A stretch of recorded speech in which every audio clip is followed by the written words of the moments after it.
Please note that this content is for adults only. Viewer discretion advised. If you haven't yet, hit the subscribe, like, and share.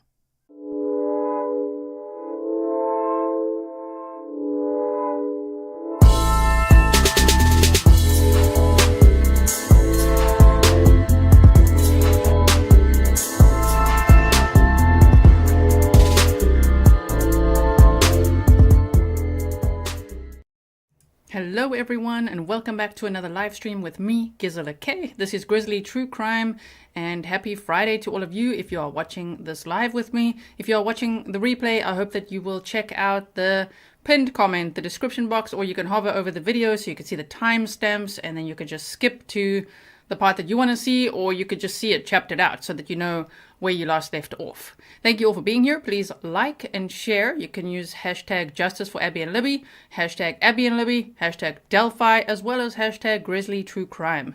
And if you haven't yet subscribed, do that, subscribe, and you can just subscribe, hit it again, and then press all so that you get all notifications, which will also include the YouTube shorts that I make. I see in some of the cases that I've been covering, you guys are missing out on my community post updates as well as my YouTube shorts. And I'm basing that on the repetitive emails I'm receiving on things I've already updated us all on. So do check those out as well.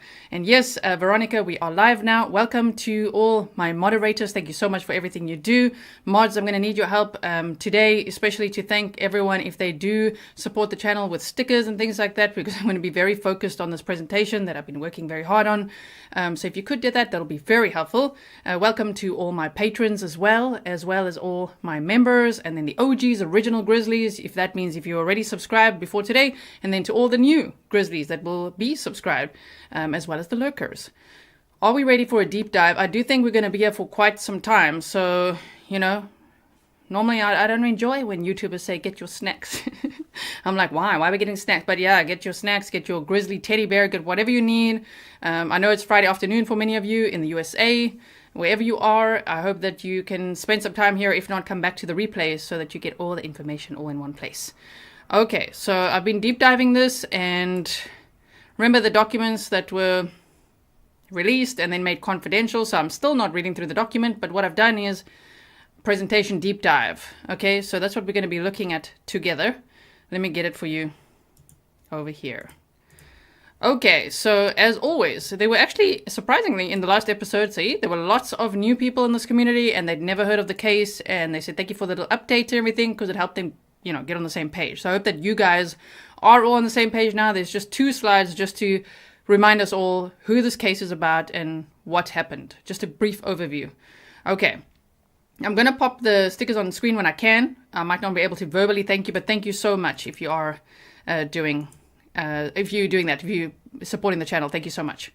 Okay, so on February 13th of 2017, 14-year-old Libby German and 13-year-old Abby Williams went for a walk on the Monon High Bridge Trail, and they crossed the bridge.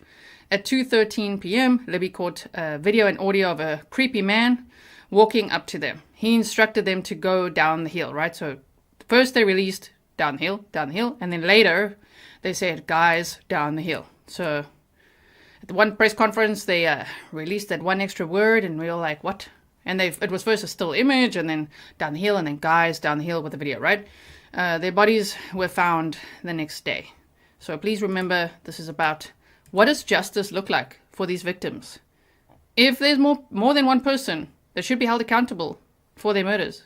That's what justice looks like. They should then be held accountable. At the last press conference, Superintendent Doug Carter said, "Today's the day, but this investigation is far from over." He actually said it had many tentacles. He said it's far from over. They're still continuing. So there is always more than meets the eye, and there's more to it, especially in a case like this. There's a lot of red flags along the way, and we're going to discuss some of those today. Okay, so thank you, Dina.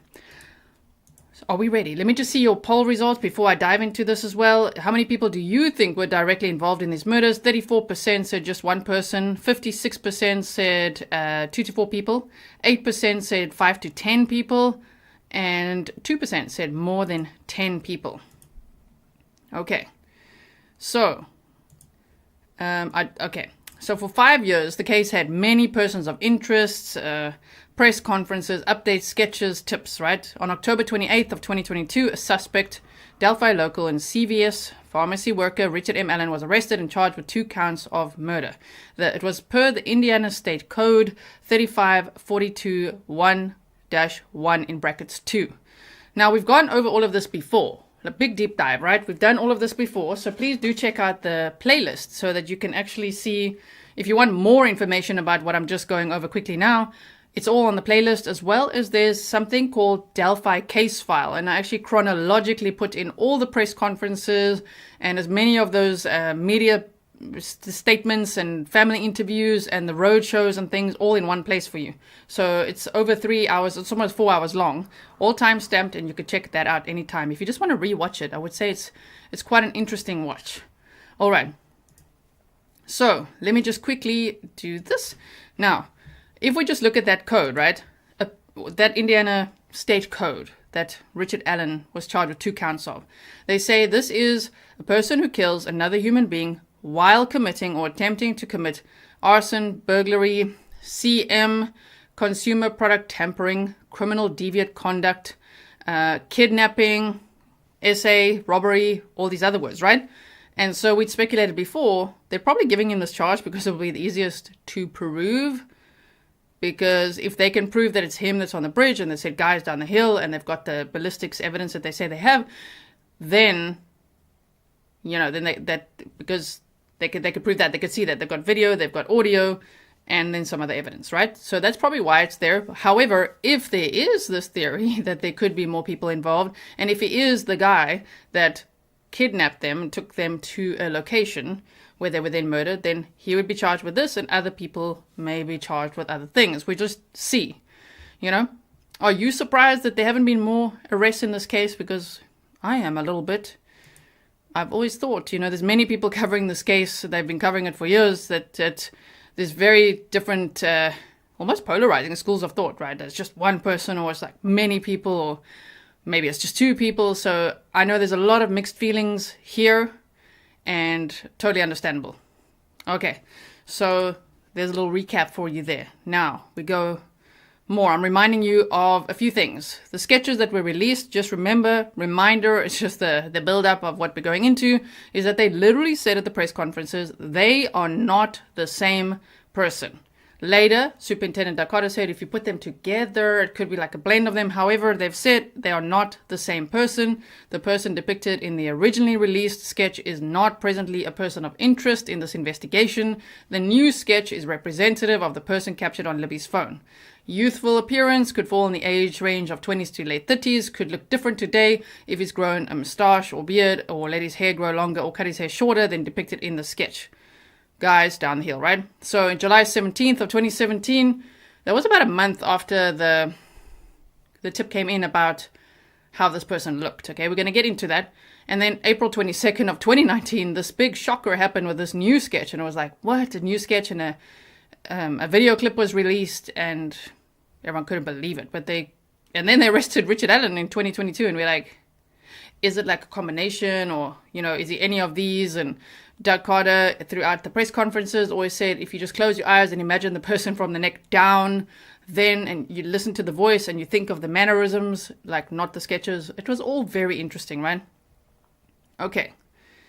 So, Caroline, I'm reading a message there. So that's that recap. Bridge guy. If you're familiar with the case, you know exactly what I'm talking about. I'm going to recap one more thing quickly here before we dive in. Are you getting warmed up? Welcome, everyone. Welcome. Happy Friday. On December 6th of 2021, the Indiana State Police asked for information about this account called Anthony Shots. The Anthony Shots profile on social media. Kegan Kline, the guy on the right, is his dad and him, right? Kegan Kline admitted to creating the profile to catfish young girls. He was one of the last, if not the last, people to chat to Libby German, which is one of the victims in this case, before she was murdered. He went to Las Vegas shortly after the murders, and he was Googling the case. How long does DNA last? Can law enforcement trace your IP address? And Sandy Hook bodies. Literally, that's what he Googled. Oh my word. He's a known liar, so I first say that. And then he told police that he was waiting in a red Jeep while someone else committed the murders. So these are all just interesting things to consider along the way. Just keep this all in mind. With this case, you gotta have a big memory bank.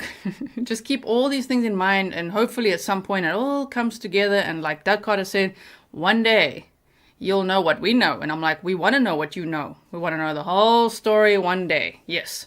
So now, Kegan Kline's home was searched on February 25th, 2017, which was just 11 days after the murders. And then they allegedly searched the fire pit, just like they did at Richard Allen's home on October 13th of 2022. And then on July 28th of this year, Kegan Kline was sentenced, if you guys missed this update, to 40 years in prison for unrelated CSAM charges. And he said in an interview with, I think it was with the Murder Sheet podcast, that once he's sentenced, he's going to open up a lot more about the Delphi case and his thoughts on it. Now, we must know that he's a known liar. He lies a lot, this guy. But it will be interesting as time goes on to hear what his thoughts are. Does he have anything to share? Does he know anything, especially with this new angle that's being presented, right? Phantom said, why a Jeep exactly? I don't know, but apparently Richard Allen's dad has a red Jeep. And then Kegan Kline's grandmother has a purple PT Cruiser. And these are all vehicles we've heard that could have been parked at the old CPS building, or Kegan Kline says he was sitting in a red Jeep at a gas station, and the gas station, the FBI went there to get the footage, and then they lost the footage, all kinds of things. There's all sorts of things where it's like they had this tip, but then they lost it, and then they had this, but then they lost. It's been a lot. It's been a lot, yes. Yes, Jean, I hope I made that clear, because I showed the images and the dates that they were released. Yes. I know. We're going to get to that. Don't worry. We're deep diving here. Okay, sorry, I just glanced, and I just see comments here and there.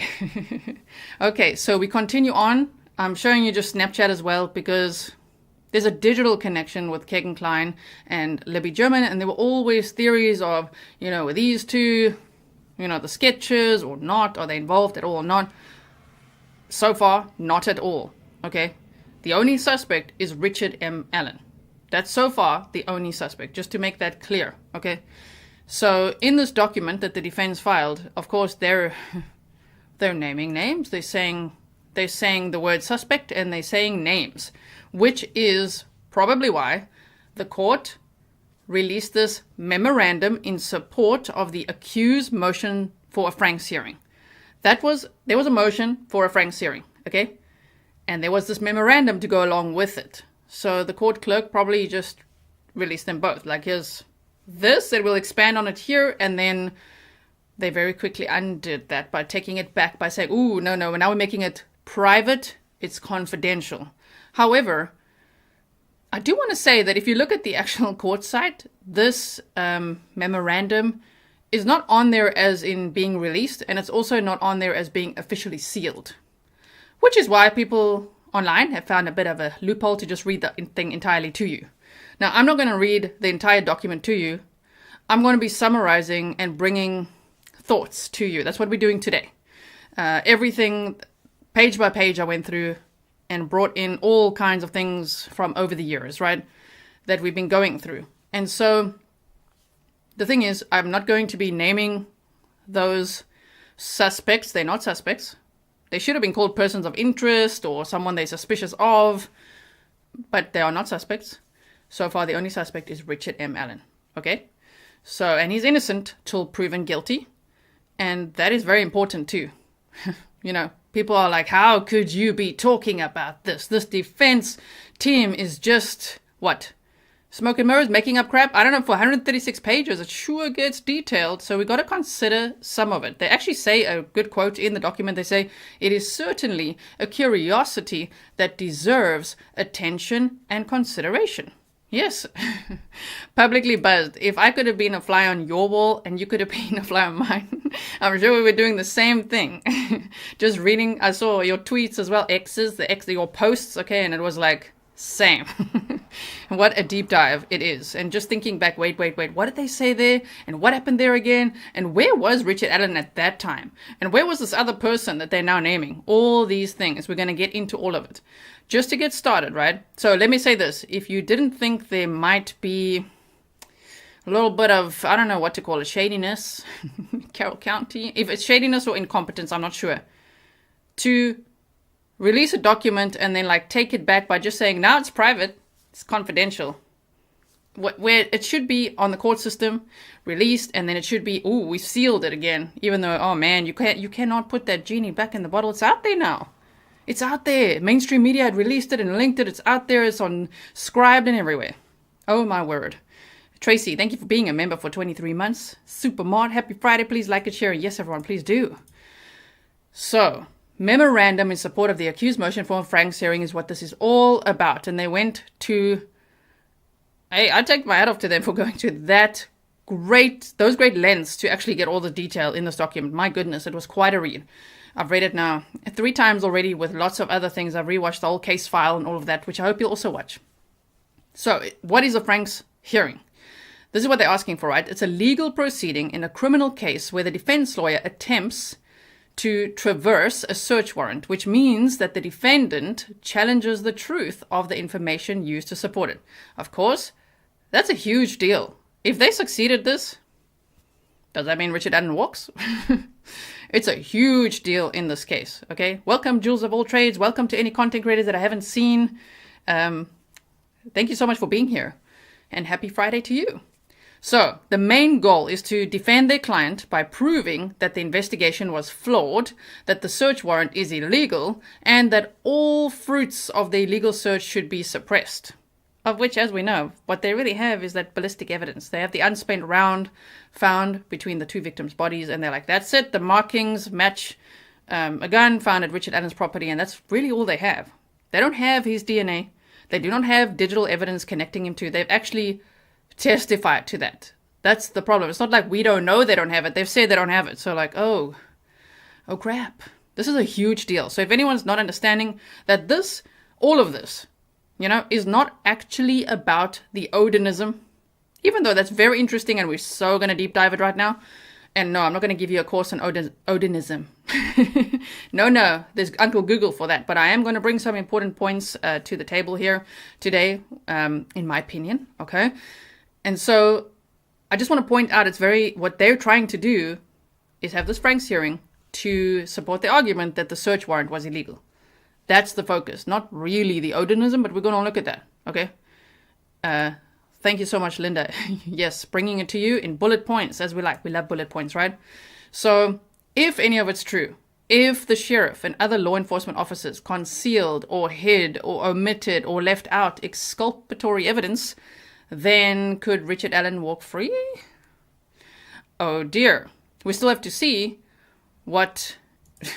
Don't worry, publicly buzzed. We're gonna look at a few things. So we'll have to see what the rebuttal will be. What is the prosecution gonna say? What will Nicholas McClellan say? What is Judge Fran C. Goll gonna say? How are they going to respond to this? And remember, there's also a gag order, which is also why people are like, what is Doug Carter gonna say? What is Tobe Lesenby gonna say? What is the sheriff gonna say? Maybe not much, because there's still a gag order here. So interesting. The defense is also fighting to have cameras in the courtroom, which we don't see that too often. Well, we're basing that on all this Koberger stuff of fighting for cameras out of the courtroom. Here they're like, we want transparency, we want cameras in the courtroom, we want to welcome the public, we want them to see it. So that's great, right? T and Wildflower said any weaknesses in this case are very concerning. And it was already a little bit weak. Ooh, and they present some strong arguments now why it's weaker. Okay, in my opinion. Of course. Nancy, welcome. To Super Supporter, thank you so much. Okay, so now we understand what are they trying to do. They're trying to toss out that search warrant. And then would he walk? Now, I've seen this question come up a lot, okay, of, well, why would there only be this one time that there's these ritual sacrifices, which is what the defense is claiming? Why only one time? It might not be only one time. Have you seen the stats for how many people go missing, how many children go missing every single year? Any area you're looking, how do you know what happened to them? That's my argument here in the Netherlands. They're like, crime doesn't happen here. It's very safe. I'm like, I understand. I talk to the police. I understand it's safe, but like, I'm looking at your missing persons website here and what happened to these people? Don't you tell me nothing happened to them? I don't know. You see? So the point is, lots of missing people, lots of unaccounted for people, but also let's look at these cases because, whoa. Number one, Bill and Peggy Stephenson. Do you guys remember when we deep dived that? If you've been here for a little while, it's on the Delphi playlist of mine. Bill and Peggy Stephenson were murdered, okay? May 29th, 2011 in Florence, Kentucky. This scene was staged. The killer left a signature or message in the home. This happened on a Sunday. I'm going to give you the overview, then I'm going to take a quick deeper dive into Bill and Peggy Stephenson's case just one more time because I just want to tell you why this is important. They said that the killer or killers left something there, an item of interest, that when they got wind of what's going on in the Delphi investigation last year, they were like, whoa, we need to look into that. Now, what is that item of interest? Could it be a rune? We just don't know. It's something that they thought this could be connected to Delphi. So it's not a complete like shot in the dark, like, no, man, why is she even saying, like, the investigators were looking into the Delphi case and trading notes to see.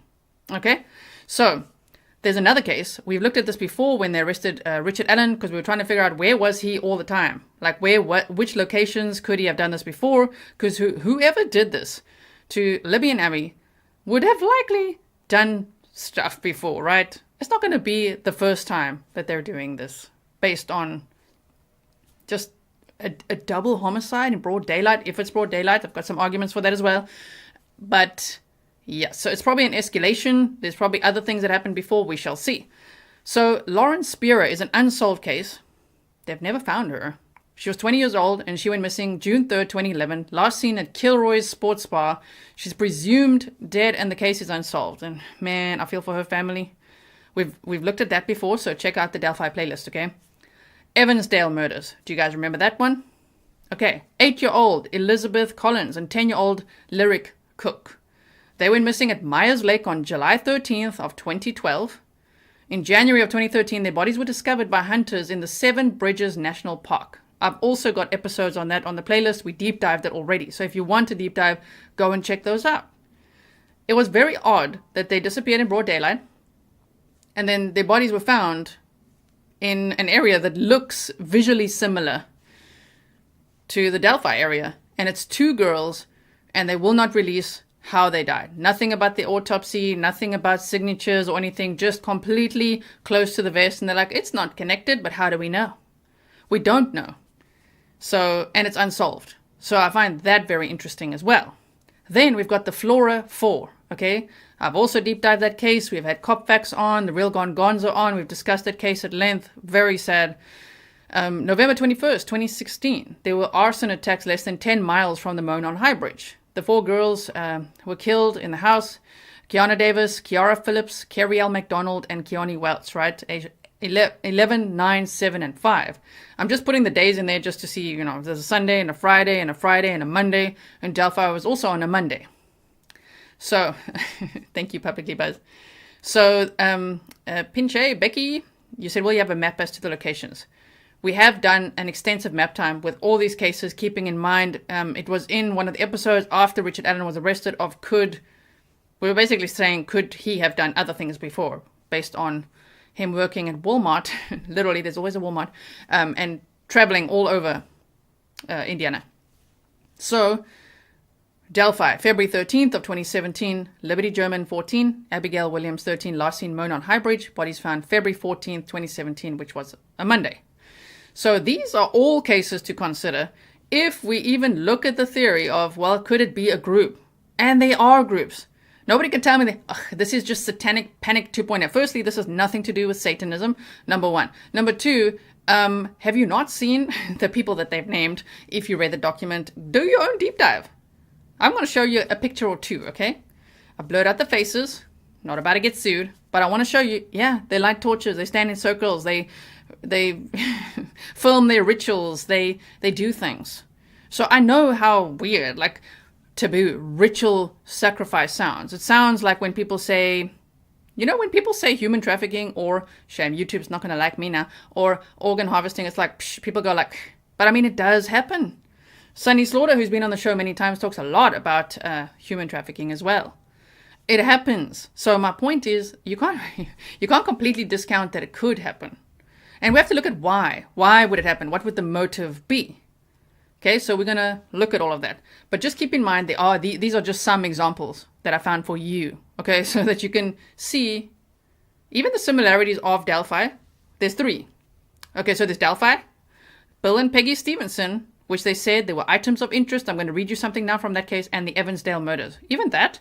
And then the Flora 4 is mentioned by some of these suspects, persons of interest, that the defense is naming. One of them apparently confessed to a girlfriend that they were involved in the Delphi case and the Flora 4 in the murders. Okay, so that is what we have so far. Now, let me quickly show you this. Okay, so we've got the Delphi murders, and then I'm going to show you this one. Unsolved, Bill and Peggy Stephenson. We're just going to power through because I have an entire episode that you can watch at your own pace on this. So, I'm not going to read this quick. I'm just going to go here. Saturday, May 28th, 2011 was a bright, sunny summer's day. It was Memorial Day weekend. Bill and Peggy had a great day with their family and friends, and they looked forward to attending the usual Sunday service at the Union Baptist Church the next morning, where Peggy was a faithful organ player for 42 years.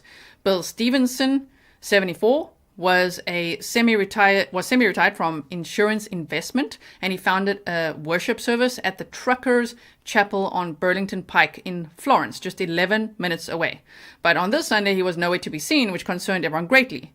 People started calling the Stevenson residence, but there was no answer. A family member decided to drive to the condo to check on Bill and Peggy, and what they found still haunts the community today.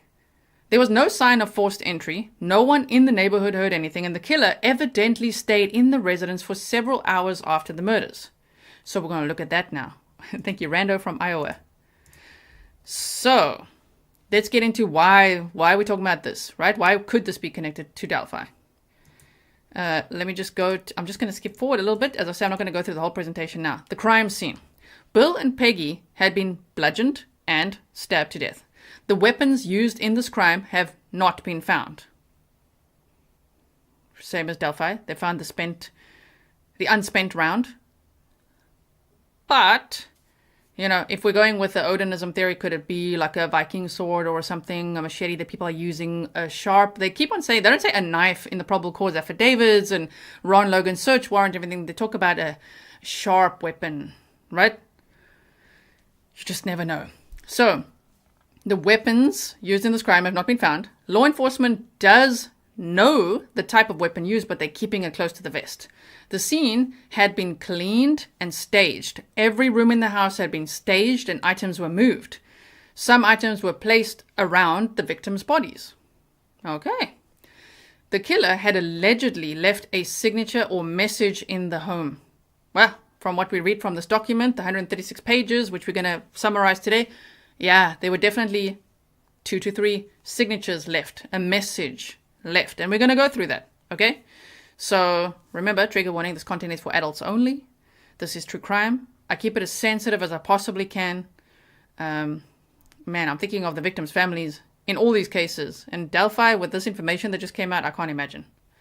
Yes, Janet said these are long tentacles. So just focus here for a second on Bill and Peggy Stephenson, where they say the victims' bodies had been posed, just like Delphi, what we just found out, right? The killer had allegedly left a signature or message in the home. Bill and Peggy's family photographs had been tampered with and arranged in a way that suggested the killer liked certain people and disliked others.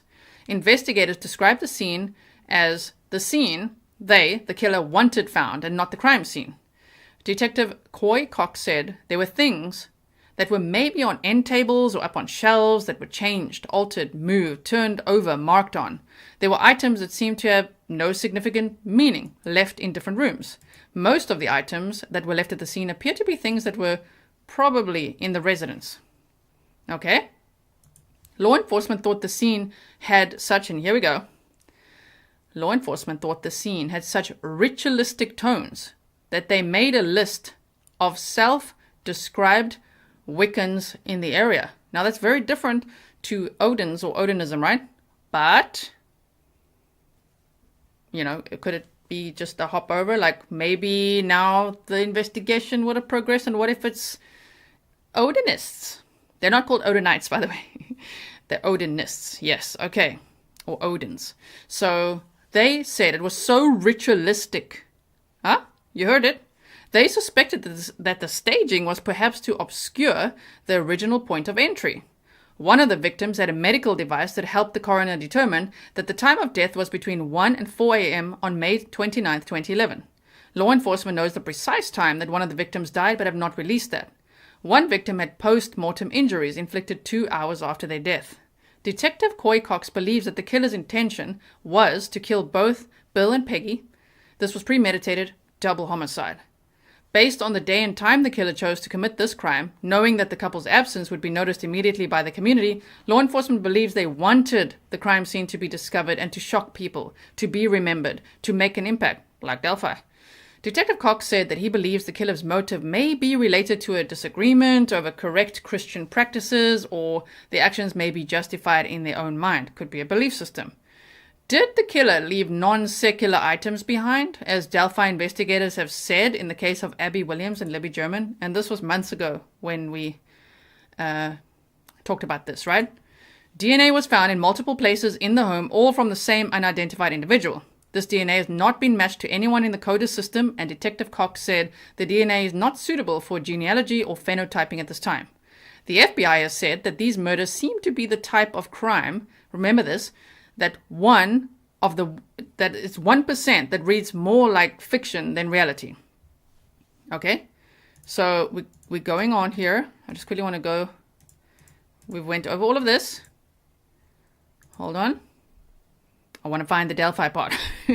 It's in here. Okay, wait, to be clear. Okay, so they said, I'm not going to tell you about what the item was. They talk about this item. They just go one slide back. Okay, it's not considered a suspect. Yes. There we go. What is the possible link to the Delphi case? In November of 2022, that's not long ago. You could tie this up to some things that they're saying in this new document, right? In November of 2022, a tip led investigators to Indiana. Detective Cox said, we had received some information from an individual regarding the Delphi murders in Indiana, and they had said, for all these reasons, we believe it may be the same person that was involved in the Stephenson case.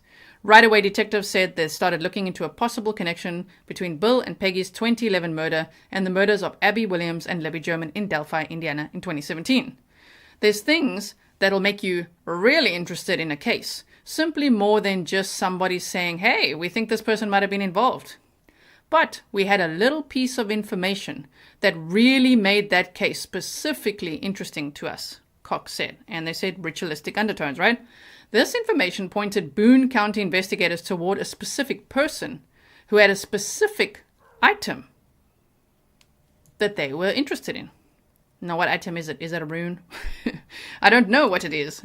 We don't know. But it's interesting that they're like, whoa, there was an item left there that's of interest since November 2022. And guys, this is just still the warm-up, okay? Buckle up. I'm telling you, you got to settle in today. So they said, I'm not going to tell you what that item was, Cox said. We've recently been in the northern part of Indiana investigating this guy, following him around, looking for things, collecting all of the information and evidence that we would need to at least vet him as best we could with our case. He was cooperative, we were able to go down that path with him, and he articulated good reason to why that item may have existed. The Boone County investigators have been working with the Indiana State Police and have sent the item to them. To be clear, Detective Cox said that their investigation into a potential link between the two cases did not include Richard Allen. Oh, you see? Did not include Richard Allen, so it could be others, which is also what the defense is saying. So the person they've been following around and investigating is someone else. Richard Allen was already in jail by the time that this item became of interest. We received information from Indiana as it related to some persons, and we forwarded that to them.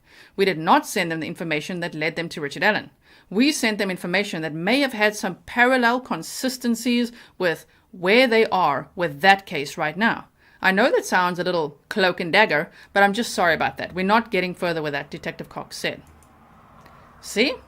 Anyone with information on this case is urged to call, and still it's unsolved, okay? So if you know anything, call Boone County Sheriff's Office at 859-334-2175. There's a $50,000 reward for information leading to an arrest. So we've got Bill and Peggy Stephenson, the Evansdale murders, the Flora fires, Lawrence Bureau, and Delphi. That are all very interesting, right? Miss Doglover, you said Evansdale's always bothered me. Yes, me too. It bothers me so much. Yes, as well as all the other victims. And Missy Beavers also. All of them deserve justice. Yes. Man, so now we continue on. I hope that was a good introduction. Normally you'll be like, are we done? No, we're only getting started. So remember the 1% that they said, whoa, like Bill and Peggy Stephenson's case is like the 1% that reads more like fiction than fact. It's like a story. It's so weird, so ritualistic, strange items. So here as well, they said, according to the National Center for Missing and Exploited Children, stranger abductions are the rarest type of case and make up only 1% of the missing children cases reported to NCMEC. Even rarer is the abduction of 2 children in broad daylight. In fact, the FBI could only find 15 similar incidents occurring between 1976 and 2012, a number that included Lyric and Elizabeth. Yes. So, T3 says, just to recap, is super intense. Yes. So these are the victims of the Evansdale murders, still unsolved. They do not release how they died, if they were posed, if there were items of interest found there or anything, but who knows? I'm just saying, you can't discount this theory that the defense has, right? So, memorandum in support of the accused, motion for Frank's hearing. Okay? So, I'm showing you little screenshots of the document. I'm not going to read through the whole document, as I said. I am respecting that the court wants to keep it private. I just wish that they would make it formal and actually seal it according to the court system. Otherwise, it feels a little shady. Seal that thing properly. I don't know if you could just make it confidential once it's all out there and you can still download it all right now. It's out, man. Oh, man. What a mess. So, I don't know if you guys saw also recently there was an inmate released due to a clerical error in Indiana. Oh, man. So there's a manhunt for him. And I'm like, oh, dear. Oh, dear, with the clerical errors. So anyways, you could see the introduction, right? 8 things to know. Odinism, Odinites. There's no such thing as Odinites unless you talk about minerals. Odinism, runes, failure to pursue the Odinism links. Odin's in Westville Correctional Facility. And all of this. We're going to break this all down. Okay? Yes. Wait, who said that? Let me just check it. Somebody said there are others showing the entire document. I'm fully aware of that. Yes, I'm aware. I'm not one of them. So here, I've redacted the names that they've mentioned here as well. Okay. Part 2, the evidence that connects the Odinists to the murders. The Odinists, not Odinites, you see? Odinists to the murders. What is it? The 12-page Odin report. You can just see everything that's in this document, right? And I'd any day be Miss Goody Two-Shoes, then messed up the case. You know what I mean? Like by reading the whole document. And you know what's so dangerous is that they literally didn't redact the names of all these people that they're naming as suspects. That is terrible. That destroys lives. Once you put it out there and you say, we think that these people are responsible for the murders and not this guy, you know how it goes on social media.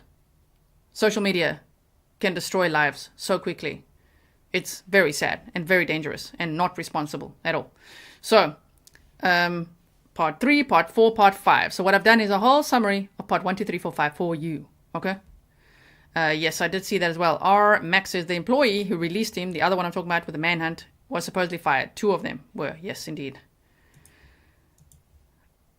Patty says, even if this Odin group is real, it doesn't mean that Richard Allen isn't a member and wasn't involved. I agree. So, we continue on. Here we go. Now, 8 things that the defense says to know. It's pretty much for the court to know, Remember, they wrote this for the court. It's their memorandum to support the motion for a Franks hearing. It wasn't 8 things that the public immediately needs to know. So keep that in mind as well. They are literally addressing the court, and they would like this Franks motion, the Franks hearing. Okay, so 8 things the defense says to know. On the right-hand side, Andrew Baldwin and Bradley Rossi, that's Richard Allen's attorneys. So they said, white nationalists hijacked Odinism, a pagan Norse religion, and ritualistically sacrificed Abby and Libby. That's like their opening statement. That's what they say. Just like that. White nationalists hijacked Odinism. It's very important because, as we know, when groups of people decide we're going to take that and make it our own and use it for our own purposes the way we want, and we're going to do what we think we're supposed to do with it, like Lori Vallow and Chad Daybell, hello. They were like, ooh, we're going to take the LDS teachings and now we're going to incorporate zombies and we're going to rate people dark or light and we're just going to start sacrificing people. Remember that? See? It's like that. Here, white nationalists hijacked Odinism. So, if anyone here is an Odinist or into it, or there's so many other terms that I don't want to mess up right now. I've got some on the right hand side there. But if you're, pagan, Wiccan, whatever your belief system is, don't get offended by a bunch of dudes hijacking Odinism. And this is not an attack on Odinism. It's this group of people that were like, oh, okay, this is how we're going to do it. Okay? As I say, good example would be like Lori Vallow and Chad Daybell. Wow, they made it their own. Okay. Dude Morris said, people are absolutely insane if they believe that Odinists aren't a real sect of group that has been known to be prevalent in prison. Got a brother in prison for 40 years in trouble with the guards for hits. Thank you so much, Dude Morris. Yes. I also don't understand that when people are just like, no, it doesn't exist. It's just like satanic panic again. It's got nothing to do with Satanism. It's not panic. It's real. It exists. There's people that have these belief systems. And not everybody, like Lori Vallow and them chasing zombies and killing children, are doing ritual sacrifices, for example, of children. Maybe animals according to their belief system, but you just never know. And some of them don't. Even for these ritual feasts and things and sacrifices, they just choose to have like a cold meal, you know what I mean? In honor of, like representing. Kind of like communion, you know what I mean? Okay, so that's number 1. Number 2, they said, the Delphi murder investigators allegedly consulted with a Purdue professor about the signatures left at the scene. And this professor said, nope, it wasn't Odinism or any type of cult worshipping or any type of group that would have conducted the crime. They just, nope. But now they can't identify this professor. And they have no reports that that professor wrote. Reminds me of the Ellen Greenberg case. When it's like, oh, where's that medical examiner? If you know what I'm talking about. But here, they're just like, oh, I don't know. I don't know who that professor was. But somebody in early days told us, nope, it's not that. And so they just kind of abandoned the whole theory. It seems. However, it's still been going on behind the scenes, which is why it's interesting and why from November 2022, with this item of interest in Bill and Peggy Stephenson's case, the ritualistic undertones, you see, things are happening behind the scenes. Very interesting. So they said they don't have the reports. They don't know who this one is. But 3 law enforcement officers, Kevin Murphy, Greg Ferenczi, and Todd Click, have remained curious about the Odinism angle of the investigation. Just so happens that Greg Ferenczi, which is why I highlighted his name, was shot, point blank, by some guy called Sean Meehan, and I haven't deep dived that yet to know, well, is he part of the group? Is it any way connected? Why did this guy do it? Why did he go to his place of work and attack him? I don't know yet. It's always a lot. Yes, Stefan says the mystery Purdue professor. So, number 3, you've just read Kevin Murphy, Greg Ferenczi, and Todd Click have remained curious all this time about the Odinism angle of this investigation. They just couldn't let it go, right? Number 3, Todd Click, now retired, sent Prosecutor McClelland a letter detailing his findings. The defense refers to this as exculpatory evidence. This letter was withheld from the defense, as well as a 2019 85-page report about the investigative work of these 3 investigators and the FBI. So, in the corner there, I just say note, Vinlander, I don't know how you guys would say it in your accent, like Vinlanders, would be like Finlanders. Norse religion, Odinism, the tribe of Asatru followers. There's all these different names that generally mean the same thing. I'm saying generally, okay? There's some differences. It's Germanic, it's Icelandic, it's Norse, it's Vinlanders, as I say, Odinism, Asatru. And one of the dudes that their name is a suspect, a person of interest. I would rather say that a suspect is just a person of interest, someone they're suspicious of. Actually says he's been part of this tribe of Asatru since 2011 or so. And his dad was actually a minister, Christian minister. He was an only child. So I've got a theory about that too. Well, I'll just mention it briefly. Small things to think about. You know when Superintendent Doug Carter mentions the movie The Shack at these press conferences, I'm like, whoa, if you look at the plot of that and you look at this dude's background and how many kids he has and all that, you're like, wow, it's very interesting. Very interesting. Is he talking to him or what? D.D. Reynolds says, thank you for your continued high level of respect, not only in this case, but all others you've covered. There's a reason we're Grizzlies for life. Thank you so much. So, the defense is asking for a lot of things, actually, in this document. They're like, we still don't have this, we still don't have this. What about this? What? And you see, they need to be given all of that. As we can see in the Idaho case with Brian Koberger, everybody's quick to say, well, obviously, I mean, hello, the defense needs all this stuff. Why is the prosecution holding it back? Well, exactly. Why in this case is it like, nope, confirmation bias? Richard Allen is guilty and he must just be, he's just pulling a fast one here. Why the difference? And they're really treating this person, if you even look at the difference between Brian Koberger and Richard Allen and how they're being treated, it's very, very different.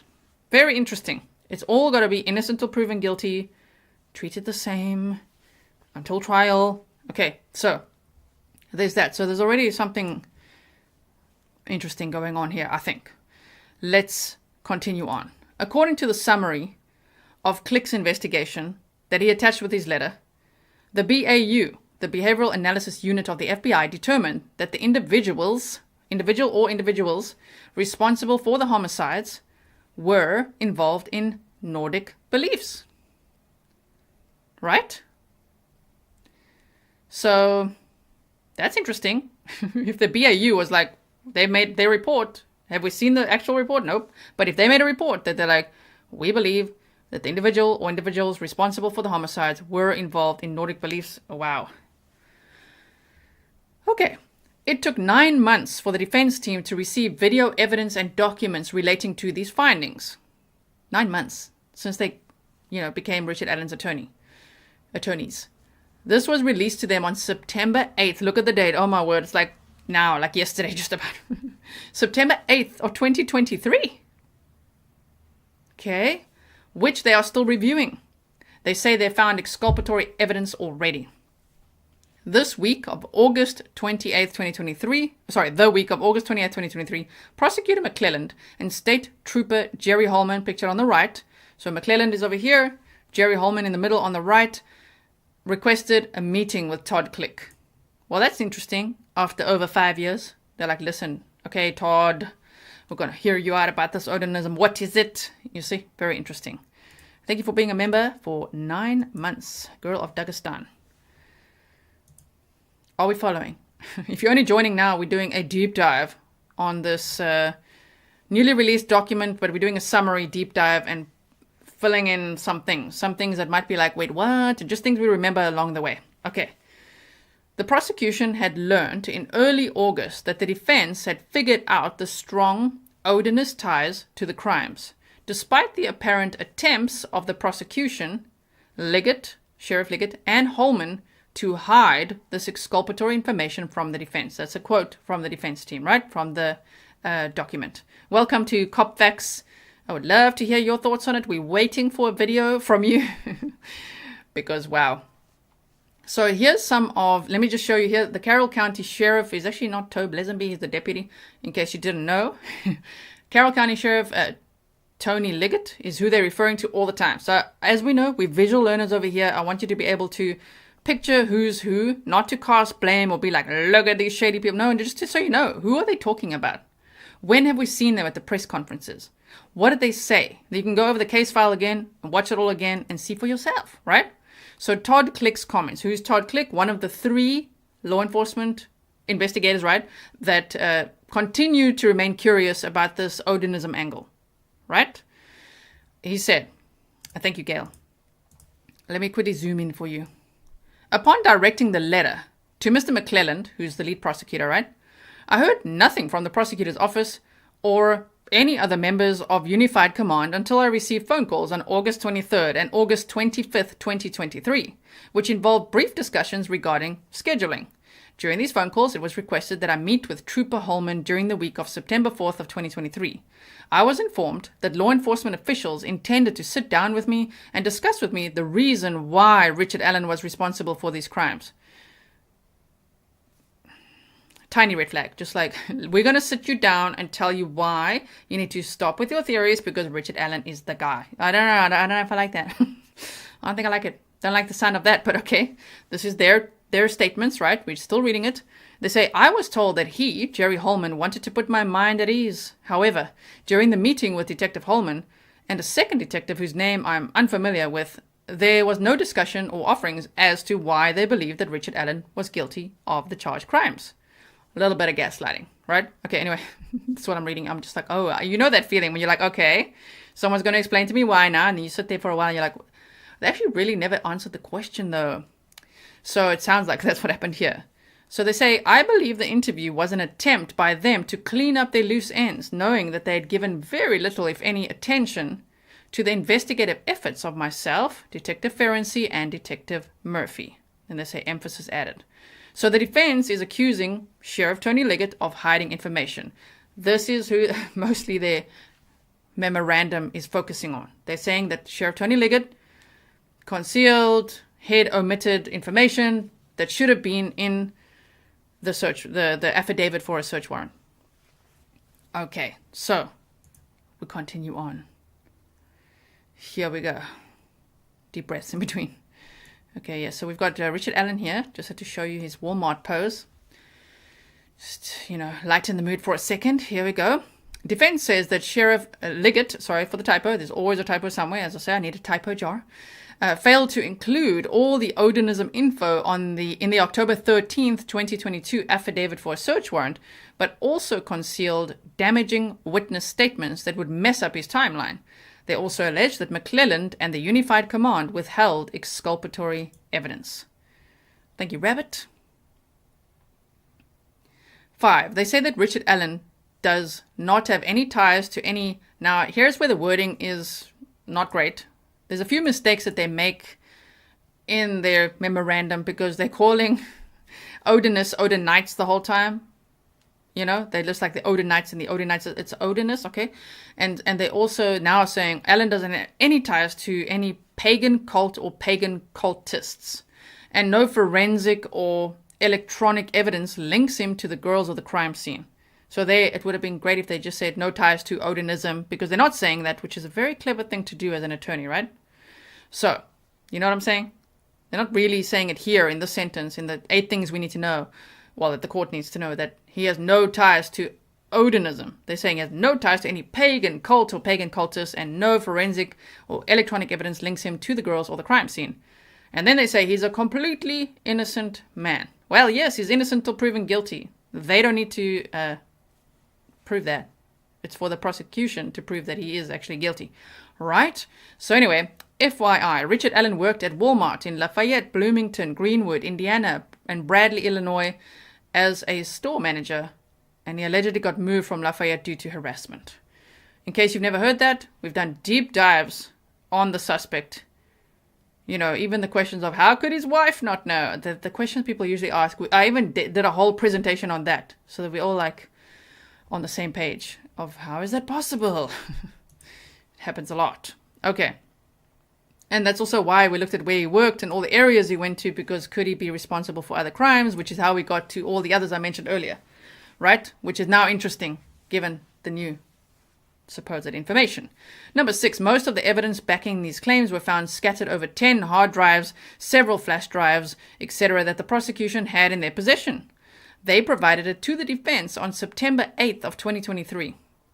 Just it's like yesterday. What? You only gave it to the defense now when they started digging.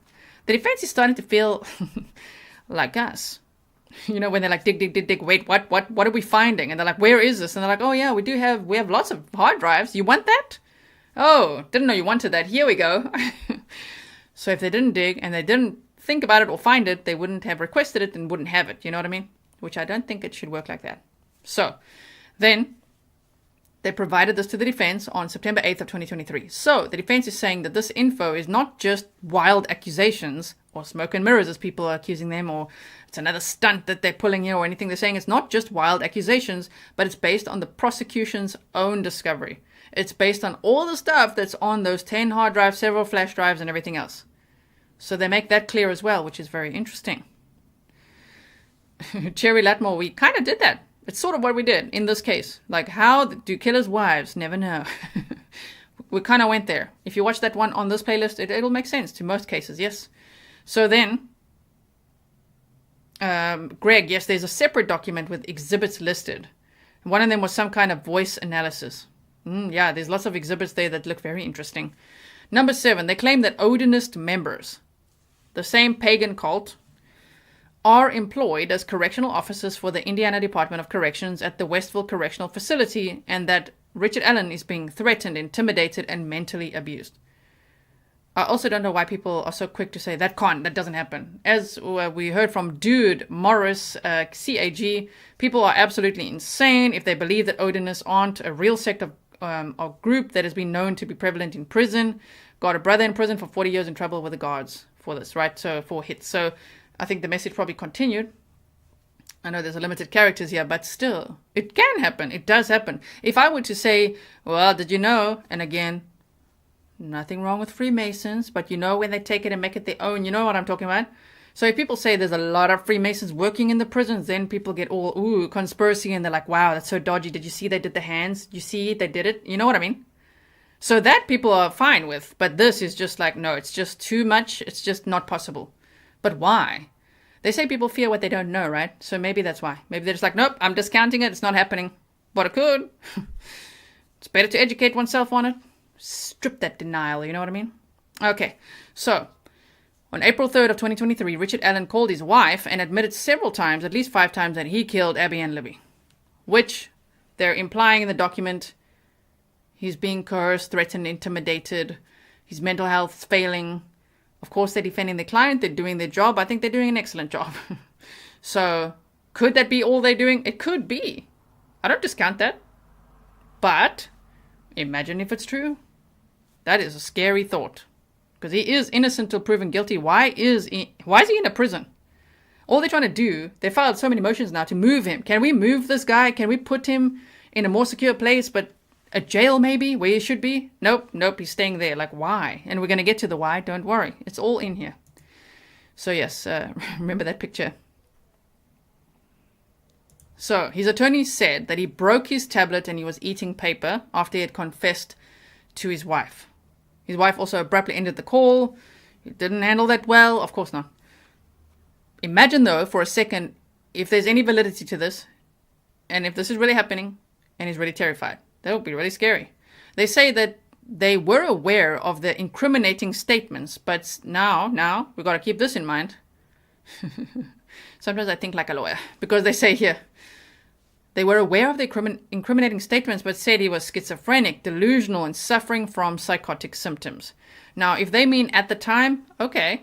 But if you mean in general, his mental health is failing, he can't even represent himself well, then we also can't really take into account all the other things he's saying when he's starting to talk about Odinism and that these Odinists are, I'm saying it like that because they say it in the document, right? Hope you're understanding that sarcasm for a second there. That the Odinists are after him and threatening him.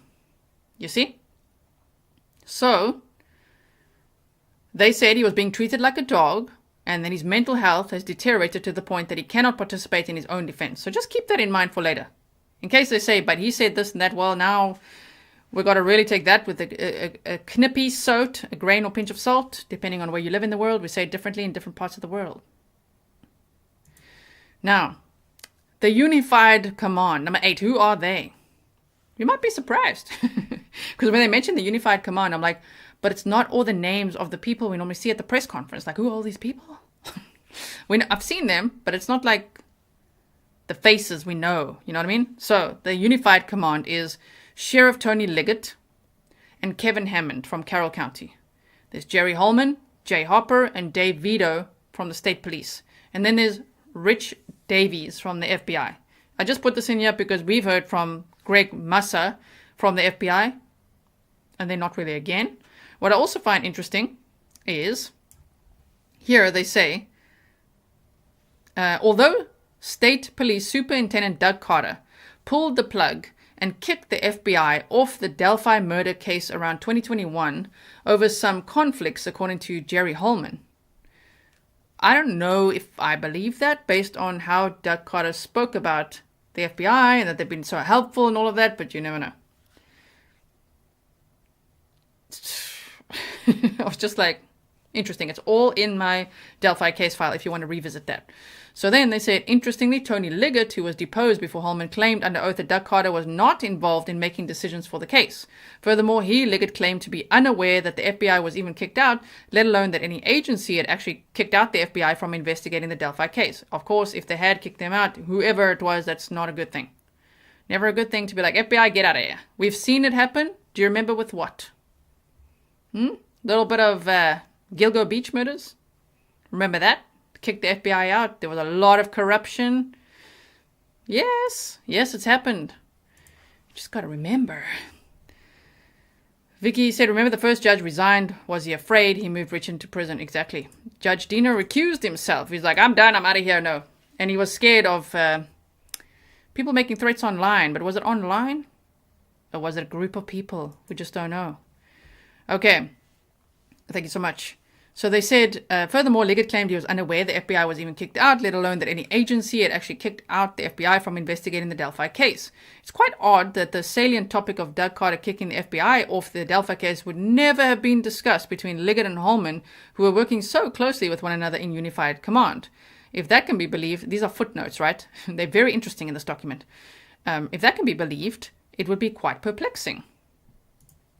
So Merriam-Webster defines a rune as any of the characters of any several alphabets used by the Germanic peoples from about the 3rd to the 13th century. Many runes look like the letter F, including a rune called Ansus, which among other things stands for Odin. So we're going to get into that as well. I'm just reading you the footnotes. I'm sure you guys know Doug Carter by now. He's done a lot of the talking at the press conferences. I even made you a sniffle-free episode of the last press conference. Okay, mods, if you can help me thank people, thank you so much. I can't get to all of them, otherwise I interrupt too much. Thank you. All right, so we're going to continue on. Here we go. Might need a sip of water. Hold on. Okay, hold on.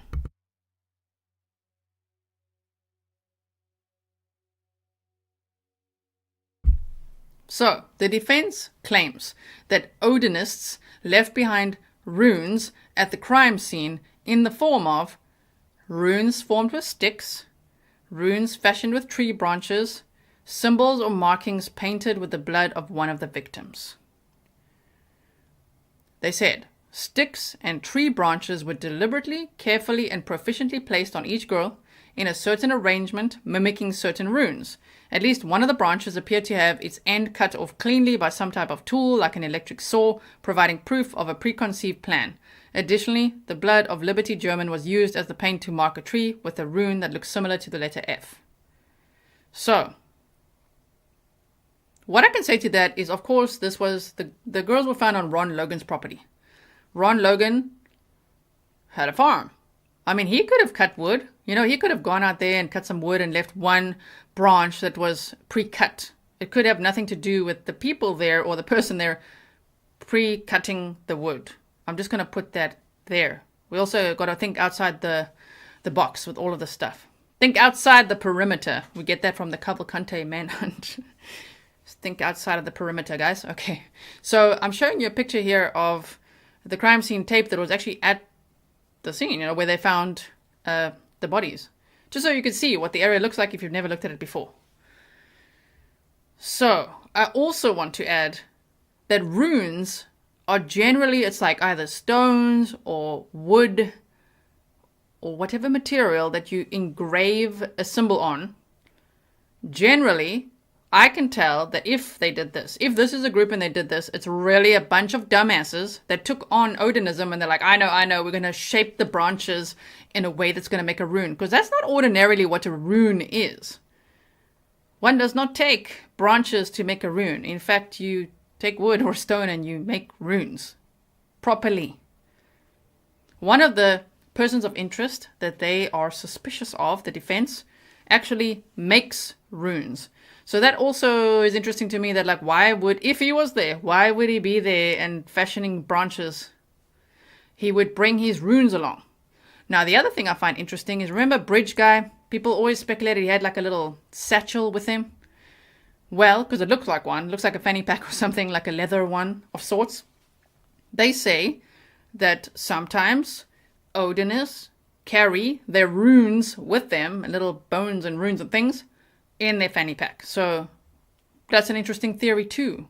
Let the person, Bridge Guy, whoever that may be, they believe it's Richard Allen, even if it is, you know, could he be involved in this? Could he be the guy that kidnaps them and takes them down the hill and to the place? You know what I mean?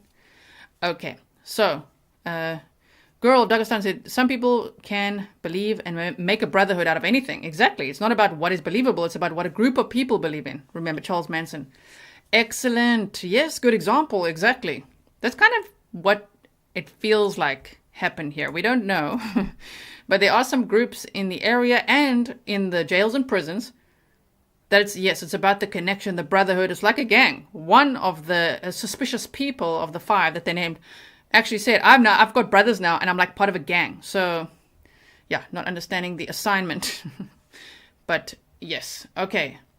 So Dr. G explains, hey, thank you for being here. You said Odinists may be extremists that exist, but the extremists don't do rituals or sacrifices. It's more about the ideology. But we're going to get to that. Some of them do. That's what I mean. Okay, wait. They don't do rituals or sacrifices. I'm just going to say it just bluntly like this. Some dumbasses, like Laurie Vallow and Chad Daybell, that they're like, ordinarily people from the LDS church wouldn't ordinarily make little zombie charts and light and dark scales. But they did. And they killed a lot of people. It's not ordinarily done. But some people, they apply those double-digit IQs to their group thinking. And then you just never know what they can do, right? That's what Hoosier, it's Cold Cases. It's so nice to see you. If you guys haven't checked out Hoosier Cold Cases, please check out his channel. We've shown his footage quite a bit here as well, where you can literally see how, because the bridge is all changed now, right? Monon High Bridge. How the area looks, where they would have walked down the hill, how just everything looks there. It's just very informative if you do want to do a deep dive there as well. So, again, there, I'm going to say, if this is true, if it's not just random sticks and stuff, bunch of dumbasses that are like, I know, we're so Odinists, and what we're gonna do is like, okay. So just keep that in mind. Caligal Life says they also smort. Okay, so they say in the document, with a simple Google search, these runes would be identifiable as one of the many calling cards of this pagan religious cult. I also don't know if I would call it a pagan religious cult. I don't think Odinists or the Vikings or the Norse religions would generally call it that, but okay. Yet law enforcement in charge of the Delphi investigation seemingly and quickly abandoned the obvious correlation between the crime scene and Odinism, despite an obscene amount of evidence linking Odinism to the crime scene, and even in spite of powerful evidence linking specific, they say Odinists, in and around Indiana to the murders. When I asked the court for the documents so that I know what am I legally allowed to share, and that's when they told me that other document, the memorandum, yeah, that one has been made private now. And I'm like, oh, okay, private.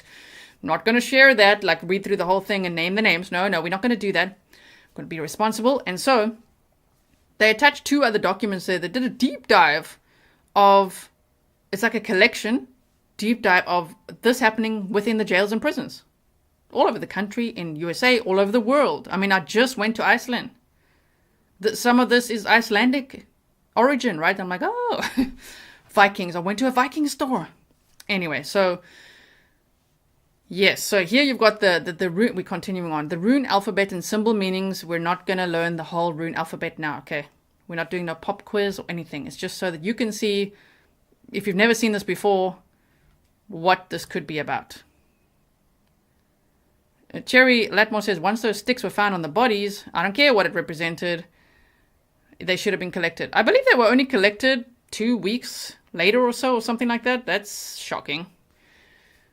Right? Anyway, so on the Down the Hill podcast, brilliant podcast, so much information. I re-listened to a whole bunch of episodes again in the last 24 hours because I'm like, wait a minute. Where did I hear that again? And wait a minute. Yeah, I've just been collecting all the things now. So on the Down the Hill podcast, if you've never listened to it, check it out. In February of 2020, the former prosecutor, Robert Ives, shared that the crime scene had 2 or 3 signatures. Now, when initially said that, and we went over it the first time, people were like, well, if it's a serial killer, they generally have a signature. You wouldn't describe someone as having 2 or 3 signatures. But he said there were 2 or 3 things, symbols marking something. 2 or 3 signatures is what he called it, right? And so that's interesting, especially if it's one person, that's going to be interesting. If it's more than one person, also plausible, you see?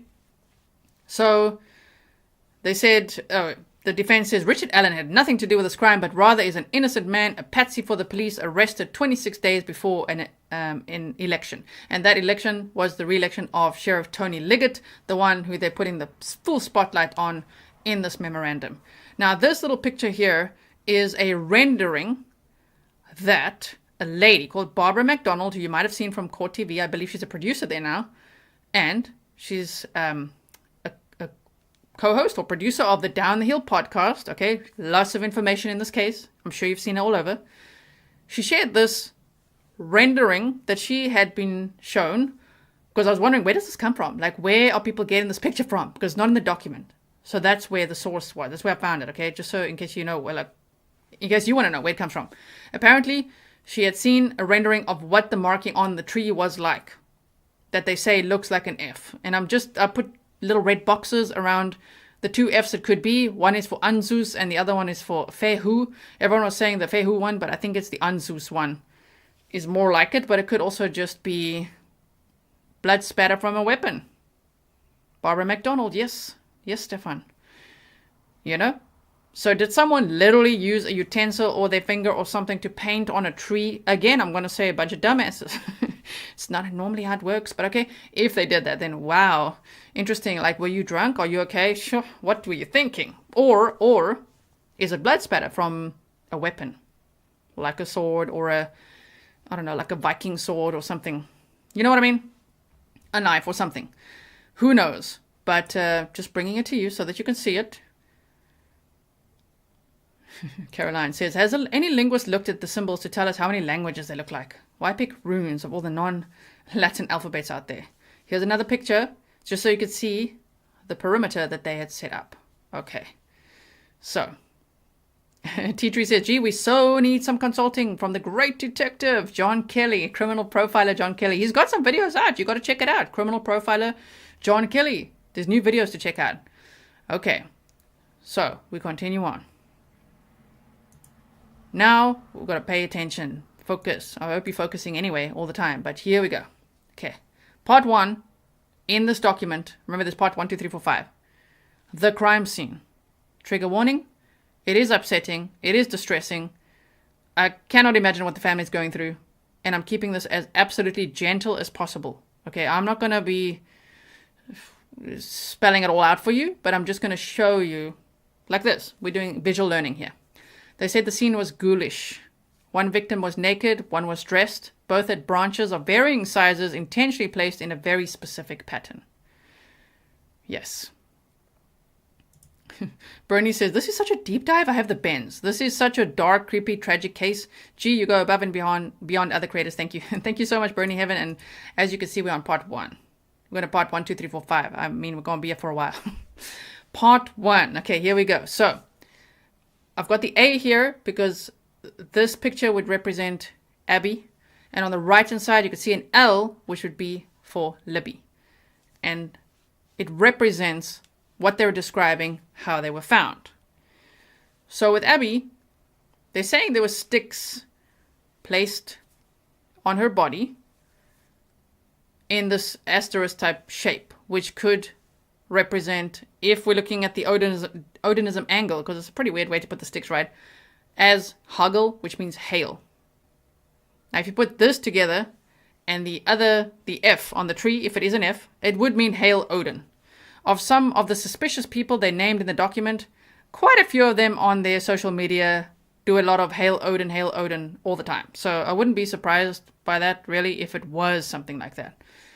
So Abby was found lying on her back, and they say she was wearing Libby's jeans. So there's a whole argument there that's where there's times where I'm agreeing with the defense, and other times I'm like, okay, well, we need to just debunk this for a second, or just arguing it a little bit. You know why?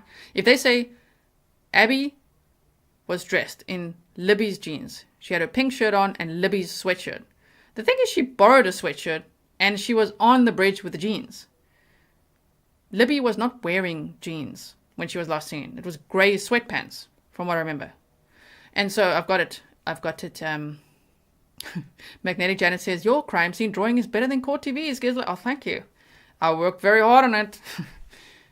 Takes quite a while to make this as simple as it looks, to put it all there together. But, so I would argue that if it was Libby's jean, then she borrowed it from the sleepover. You know what I mean? But I'm not sure about that. Anyway, and so, you can also see sticks that were placed apparently on her head that made like horns or antlers or something like that, and we're going to get into that more. Underneath Abby's lower back was a shoe, which they believe to be Libby's shoe, and under the shoe was a phone, which would be Libby's phone, the one with the recording on. You know, the guys down the hill and the little clip that we've seen. Apparently that recording, if you go back 6 years and you watch those interviews, which I absolutely did, but like with Jerry Holman, and you go back and listen, they do talk about, the clip is longer. They say about 2 minutes. And the family was able to hear about this creepy man. They were able to hear like does he have a gun? You know, so they heard the word gun. They heard about the creeper or the creepy man and other things that we have not ever heard. So just so you know, I'm showing you exactly the orientation. I hope it makes sense. Right leg, left leg, lying on her back, the branches like that, which would represent in Odinism, hail. Bent right leg was under left leg. So it's kind of like the tree pose in yoga. Sort of like that. Some people also say it makes a 4, which apparently means something in Odinism as well, which could also mean hail Odin and all that kind of stuff. So, Hoosier Cold Cases said, I lean towards staging myself, but the person would still need knowledge of the Odin Asatru symbolism. Exactly. If they're staging it to make it look like a group of Odinists did this, that would also be interesting, and it could be. Because it seems like whoever did this has some knowledge of it, but they kind of botched it, you know, of how it would, I guess, normally be done. Runes are not normally made with sticks like that. But we've got more to talk about. Okay, so in between the girl's body was this unspent round under leaves. And Richard Allen says he has no idea how that got there. Now, if we look at how Libby's body was found, her left arm was outstretched above her head. Abby, by the way, this is hard to talk about, man. She had no blood on her clothes or on her body or anything like that, just from the injury on her neck. Whereas Libby, different story. Okay, so her left hand was above her head, her right arm was next to her, and then these branches were fashioned in the way that it's exactly depicted there. So, you know, one from left to right over her shoulders, one over that left shoulder, and then the sticks making like a V to where her legs meet her body, and then 4 feet above the base of the tree, because Libby was found at the base of a tree and Abby was perpendicular to next to.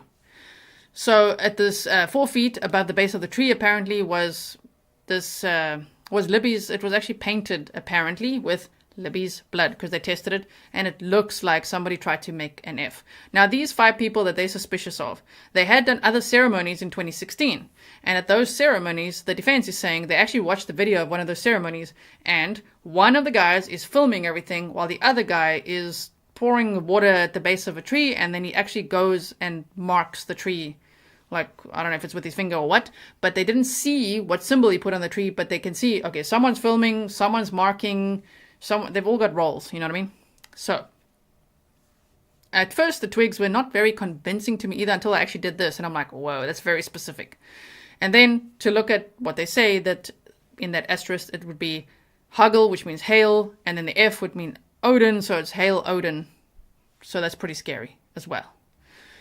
How absolutely terrifying, though, if this is the first time that the family's ever heard this by a mistake that the document was just released to the public. I cannot imagine what they're going through. Although, I have a feeling that they may have heard some of these details before based on Becky Patty, Liberty German's grandmother, actually telling one of the troopers in Delphi that there's a guy who the girls knew whose dad is an Odinist. So, yes. John Wolf says that's not murder, though. What are we talking about? I'm not going into the graphic details of the murders. It's too hard to talk about. Injuries to their neck. Okay? So they're speculating that maybe... So they were basically saying that Abby would have had to be undressed first and then injury to the neck and then redressed. I argue that point.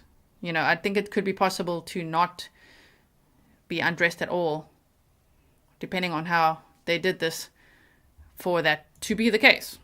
Okay, so I'm making some sense. As you can see, I'm very stressed talking about this, but I hope it makes sense visually, that you can see what they're describing in this document.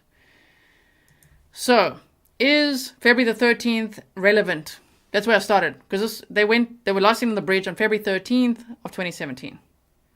Is it relevant in Odinism or Norse beliefs? No. But you know what is relevant? February 14th.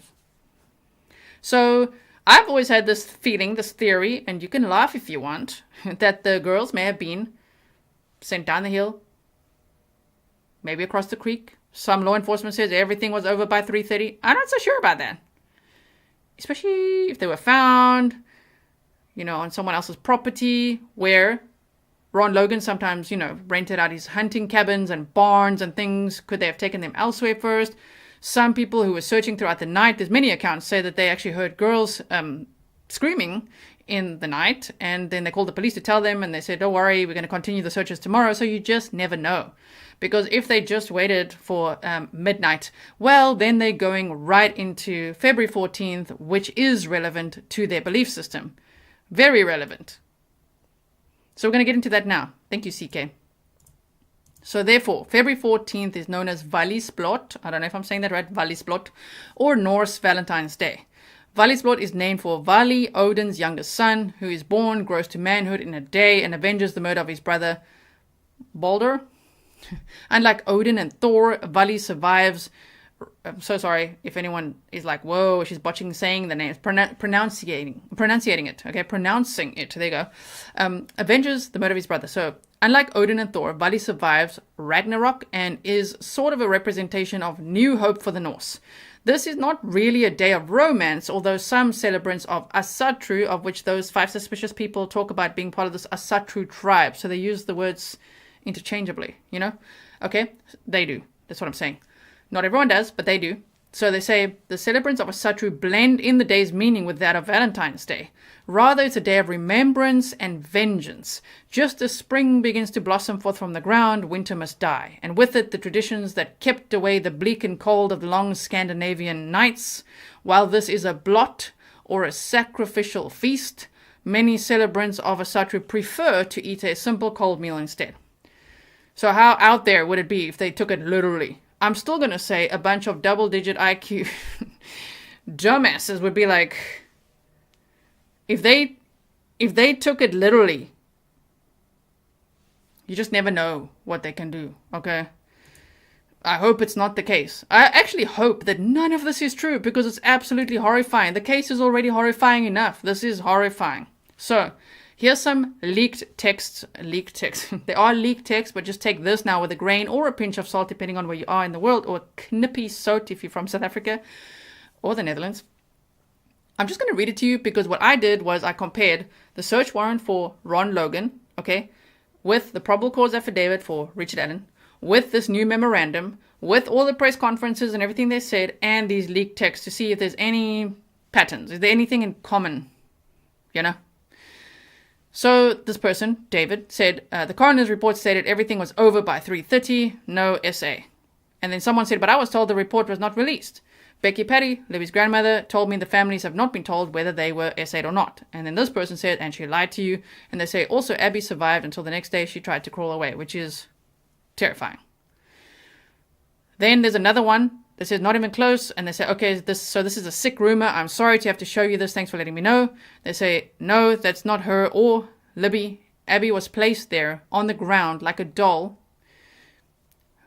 Head up, hands folded, wearing the same clothes as the pic from the bridge, which makes sense to me as well. If she's dressed, if they say, the defense is now saying Libby's jeans and Libby's sweatshirt, but we know she borrowed a sweatshirt. We saw her in the jeans on the bridge. So I'm like, okay, that's adding up there. And hands folded is the same as what the defense is saying now. So they said whoever did it targeted Libby for sure and knew that they were doing what they were doing with Abby. It was personal with Libby. Now also, when I deep dive this Odinism, I did see that if they were to take it literally and do an actual ritual sacrifice, sometimes, which makes it interesting for me with the Bill and Peggy Stephenson case and the Evansdale murders, sometimes one of the victims would be a sacrifice and the other one would be like a sacrifice for that person to like accompanying them on the other side. Something like that. They actually said one would be like a sacrifice and the other one would be like a noble servant or something like that. So that's why they could do it in pairs. Very interesting. Take that as well with a grain of salt. So they said, now trigger warning. Yes, I heard Libby had most of the injuries, but could be that she was trying to defend Abby. She was bigger. And here they say things that I'm not actually going to read out. They said, but, except for the bottom one, they said Abby was stabbed in the heart and artery in her neck. And the reason I'm highlighting this is because of this Vally's Blot Norse Valentine's Day. There's this little poem that sometimes they read which says, Hail Valley, bringer of new light. Your shaft pierces winter's heart and promise of new spring. Hail to you, and may your light enter our hearts as well. Be with us, Valley, son of Odin and Rind. May you forever dwell always in the homesteads of our people. We hail you as defend our family. So they talk about stabbing through the heart in this little poem. They've got pictures depicting this. So I thought, well, if any of this is true, because we don't know if what the defense is saying is true. At this point, that's what they're saying. There's also these texts and years worth of online content. Oh my goodness. Interviews, all sorts of things. So I just wanted to take it into account and say, well, does that make sense compared to what they're saying with February 14th, for example? Okay, they said they were not bound. They were touching but not tied together. Abby was dressed. Libby was nude, which also matches what the defense is saying. Libby's top half was covered with leaves and sticks, almost like they were trying to cover her, which it could also be. Maybe it's not runes and branches like that to make a pattern. Maybe it's really someone just trying to cover up, because we've seen that in true crime. And they said, but you said there was no essay. If there was no essay, there's no DNA. And then this person said, correct, I don't know why she was nude, but I read the coroner's report. The only DNA would be from Libby's fingernails. She fought like hell. And then they said, yes, maybe it's the DNA they are referring to. Please let me know if there's anything else, and if I come across anything, I'll contact you. Pinch of salt page, just taking into account this Vally's Blot, if they did that. Okay. Johnny DeSant says, how can you keep 5 dummies from talking? You can't. And they all talk to, apparently, their girlfriends, which are now their ex-girlfriends, and now their ex-girlfriends are talking. They talk to their sisters, and they're talking. There were polygraph tests performed, and then the person who performed the polygraph test was killed in a random arson attack. Oh, wow. It gets very interesting, trust me. It's a very interesting deep dive, this. I could be here all night. Jules, thank you so much. I'm sure this is one of the most intense episodes I'm doing, right? So, Digital said, the discrepancies and omissions in the witness statements concerns me much more than runes and symbols that are subjective and may have been staged to deceive. Yes. Exactly. So, the defense does not have any photographs of the unspent round after it was removed from the ground. And of course they want that. They want it. They're like, hello, you can't just show us, like, there it is on the ground. Now what? Where is evidence of it? You know what I found interesting is that Deputy Sheriff Tobe Lesenby's always had this. I just want to find the picture again. If you find it, send it to me. I used to have a screenshot of this. I can't find it now. he had like an unspent round on his table. And I always thought, I wonder if that is the unspent round. And that he's like, one day we're going to catch this guy. Because, of course, in his office, he also had Bridge Guy's picture and the sketch, the younger sketch and things. And then he had this, I don't know if you ever noticed that. But I'm like, oh, I wonder if that was it. But the defense is like, hello, can we please get some pictures of how you processed this? You know, publicly Buzz says it just keeps getting deeper and deeper. It does. It does indeed. So they say that while Sheriff Liggett publicly states that he believes that one man did this, he privately talks about believing that more than one person did this. And how do they know? Because they talk to people who know him, and like Tobe Lesenby's like, oh yeah, myself and Liggett, we think that more than one person did this. And they're like, oh really? So there's that. So the defense says that one man, now I'm going to argue these points quite a bit. So did Dr. G explains. There we're on the same page. Where they say the defense says that one man would have to be solely responsible for marching Abby and Libby down a steep hill and through the woods for some distance. It's so plausible. It's so possible. It's so easy to control victims with a gun. And we know he had a gun. That's what they say. They even heard it on the audio. We didn't, but you know what I mean? The girls were talking about a gun. Apparently he had a gun. So if it's like you're going to listen to what I say, or I'm going to shoot both of you, or either of you, or whatever. It's happened a lot in true crime. In many cases. And they were 13 and 14 years old. I don't care what age you are. It's scary either way. But 13 and 14. You also can never predict someone's survival response. Is it fight? Is it flight? Is it freeze? Is it fawn? Is it dissociate? A lot of times it could be freeze. A lot of times it could be fawn, which is comply. Like, okay, I'm just going to do what you say, because the bridge is already scary. They're out there. Young girls just having a normal day. Maybe they thought they're meeting up with someone based on the digital connections with Kegan Kline, who was catfishing them with some other hot guy's picture, which he is like, not.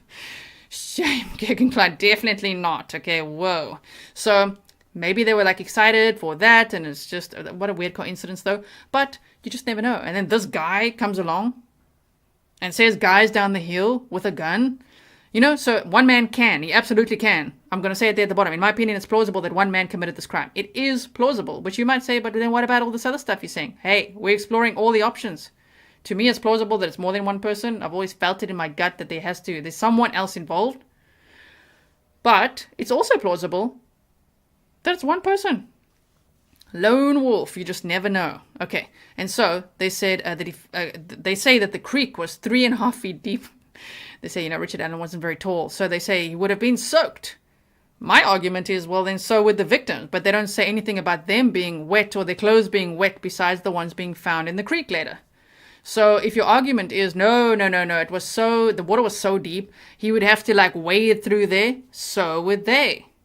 And they're saying he would have to control them through that water. Depends if there's another person there or not. I understand that. That's the argument. But even if it's one person with a gun, he can. There we go. Dem Rogers. They were in fight, flight, freeze, or fawn, or dissociate mode. Yeah, and they didn't want to leave each other easy to control. Absolutely. Why would they leave each other? And even if they, for a second, tried to, and he, I don't know, threatened them, shouted them, was going to shoot at them, you just never know. But they didn't leave each other, from everything we've heard. So, they said he would have to subdue them. Yeah, easily he could. He could do that, yes. They would have had to have been completely disrobed before, again, easy. If he's pointing a gun at them and he says, take your clothes off, they would.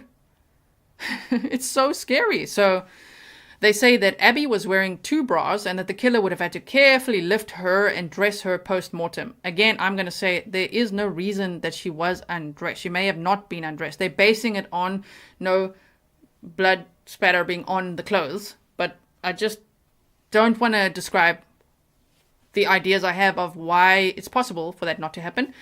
But it could be. We're going to look at one little painting that one dude made, but which could describe something. But it might not be that dramatic. It could just be done a certain way that you don't have it on the clothes. So anyway, so they're making as if this one person would have to lift up her arms and all kinds of things. They said Abby was allegedly wearing Libby's jeans. Note, Libby was last seen wearing a tie-dye shirt with a fringe at the bottom, grey sweatpants with unknown black lettering, and black Nike shoes. Now, one shoe was found in the creek, one was found under Abby's lower back. Also, the tie-dye shirt was found in the creek. So, that's also quite odd. that whoever did this put some clothes in the creek. That's weird. That's why I'm like, were they drunk? Like, who are we dealing with? You know, if what type of individual or group? And so right now, the suspect is Richard Allen. C. Jenny said, is there any pretrial or trial date set? Yes, for January 8th, I believe it is, if I'm not mistaken. I actually think it's in the description box. If not, I'll update it again. Yes, okay. So, let me just quickly see. Snow White said, Grizzly to Crime, I wonder when Richard Allen worked at Walmart in Bloomington. That's when Lawrence Spiro was killed. Yes, Snow White, you might want to check out my episode on that because we did a deep dive on map time and all those cases. Lawrence Spiro's case, we deep dived to see if it would be possible. In my mind, it's possible. Not the most likely, but possible. So you might want to check that out. Okay, so here, they say, that Abby was wearing 2 bras. So I don't know if it means she was wearing her own bra and Libby's bra. That would be interesting. If somebody really redressed her, if she wasn't dressed before, that is so creepy, and that I would then agree would probably be more than one person, especially that there was no dirt found on Abby's back or on Abby's clothes. She was like completely clean, no blood, arms folded, except for the neck injury, shoes on, and then Libby was found completely opposite of that. So, I still say, in my opinion, it's plausible that one man committed this crime. Okay. Part 2. The evidence that connects the Odinists to the murders. Detective Murphy, remember the 3 investigators that remained curious about this Odinism angle? Detective Murphy created a 12-page Odin report detailing his findings. There's also an 85-page report. I wish I could see those reports, on my word, maybe after the trial, during the trial, I don't know, we'll see. That the defense only received on September 8th of 2023, which shows what Sheriff Liggett and the Unified Command, which you now know who that is, knew but didn't act on. The defense names 5 people, which we're not going to name. Don't name them. If you've seen the document read elsewhere, I don't want you guys to put the names here. I just don't think it's responsible to say, yep, these people are suspects, and then like put their social media out there, their pictures out there. I personally don't find it responsible or ethical to do, because no one, law enforcement, has not named any of these people as suspects. The only suspect is Richard Allen right now. If they said person of interest, they should have redacted it either way. Unfortunately, the court released it as is. I believe that Court TV redacted it, as you've heard from them. They like, Vinnie Politan's like, we're not naming names. Yeah, totally understandable. Me neither, okay? But they did name 5 people. I did deep dive them in my own personal capacity. You can too. You know what I mean? We don't have to name them like this and cause any damage to anybody's lives.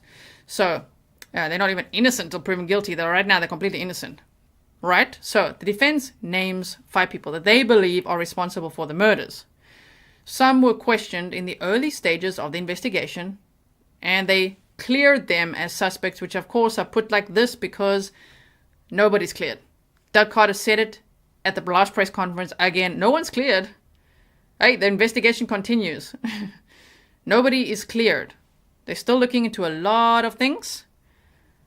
And so it would be better to say that they didn't continue to follow up with them or interview them, or there were no more leads or anything relating to them. Anyway, so they said 2 of them had a fallout around the time of the murders, and right after actually. And one allegedly told an ex-partner that they did not agree on. Okay, so please take this all with a grain of salt. It's what the defense is claiming based on what they found on all those hard drives and things with the prosecution, remember? Okay. So I'm just bullet pointing what the document says, right? 2 of them had a fallout around the time of the murders. And one allegedly told an ex-partner that they did not agree on something during a ritual in the woods near a river. That one lived only 3.1 miles from the cemetery near the Monon High Bridge, which I find quite interesting because for a while it was speculated that the person must have entered the area via that cemetery. Okay. So 3.1 miles from there, very close. Note, the one who created the paintings, don't post a name, posts about runes frequently and is an Odinist and has a son who dated Abby Williams. If you're already an expert in this case, you've been here for a long time, you know what I mean? There's a lot of experts in this case that are like, you can't talk about it, you don't know. People have been covering this for years.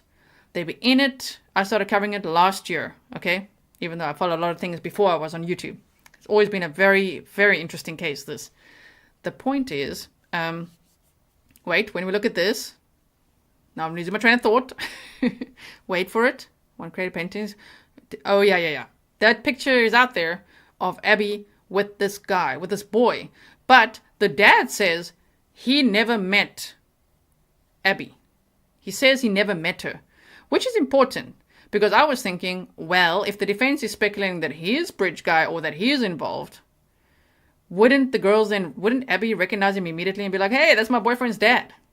But if they only went out one time and only communicated via the internet is what this dad said, and he never actually met her, oh, well, then it's interesting.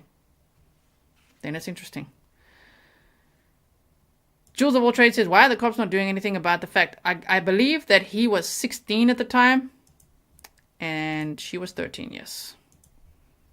I'm going to watch the live chat replay again afterwards this weekend so that I can actually see all the stuff that you guys are saying.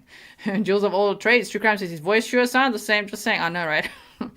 It is a deep dive. If you go find the document elsewhere, I have a responsibility as a content creator to not put that out here now. But if you do your own deep dive, you guys, yeah, the voice sounds very similar and obviously the look is very similar. I get it. I get why they're going this way, but I'm not naming anyone. So the one who made the paintings, we're going to look at it after this slide, right? And they post about runes frequently. Is an Odinist, has the son who dated Abby Williams, apparently one time.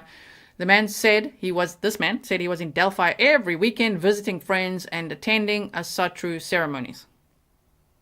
So you knew the area well, okay?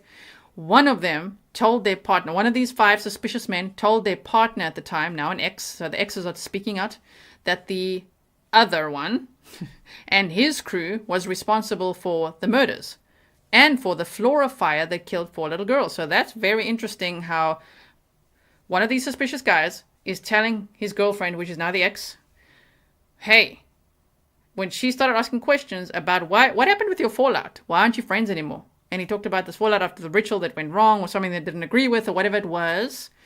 Then they're basically saying, no, that person is responsible not only for the Delphi murders, but also the Flora. And that's interesting. It could just be something someone's saying, but that's a weird little link that this person made. So one of them apparently had powerful friends, had killed before, and was dangerous. I don't think it's a stretch that the powerful friends could include people in law enforcement. I've always had a little bit of a side eye for law enforcement. Not in all cases. In some, though, I'm like, something is a little fishy. I don't know what's going on here. Thank you, Lissa. So, continuing on. I mean, they might have powerful friends. It's plausible if they're just overlooking things. So, trigger warning. I'm just showing you the painting that one of them made. I did blur out the PP for you and YouTube. I'm showing you this because it was made on February 17, 2018, which is a year later after the murders. Not exactly to the day, right? But a year later. Who knows when they started painting it? Maybe they started painting it a year later. But it is of a person hanging upside down. Same leg is bent as Abby was placed on the ground.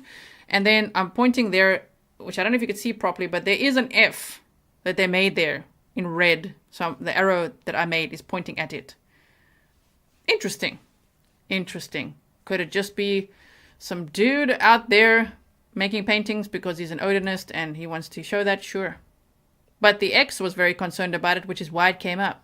And then the defense was like, this is weird. And they started digging, right?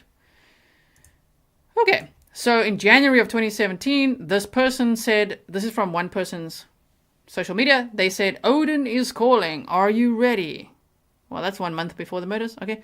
And then in April of 2017, so afterwards, I'm just showing you that picture. I've blurred out as many faces as I can. That yes, this group, they exist, they meet, they do rituals, but not ritual sacrifices. I'm not saying that right over there they're doing this.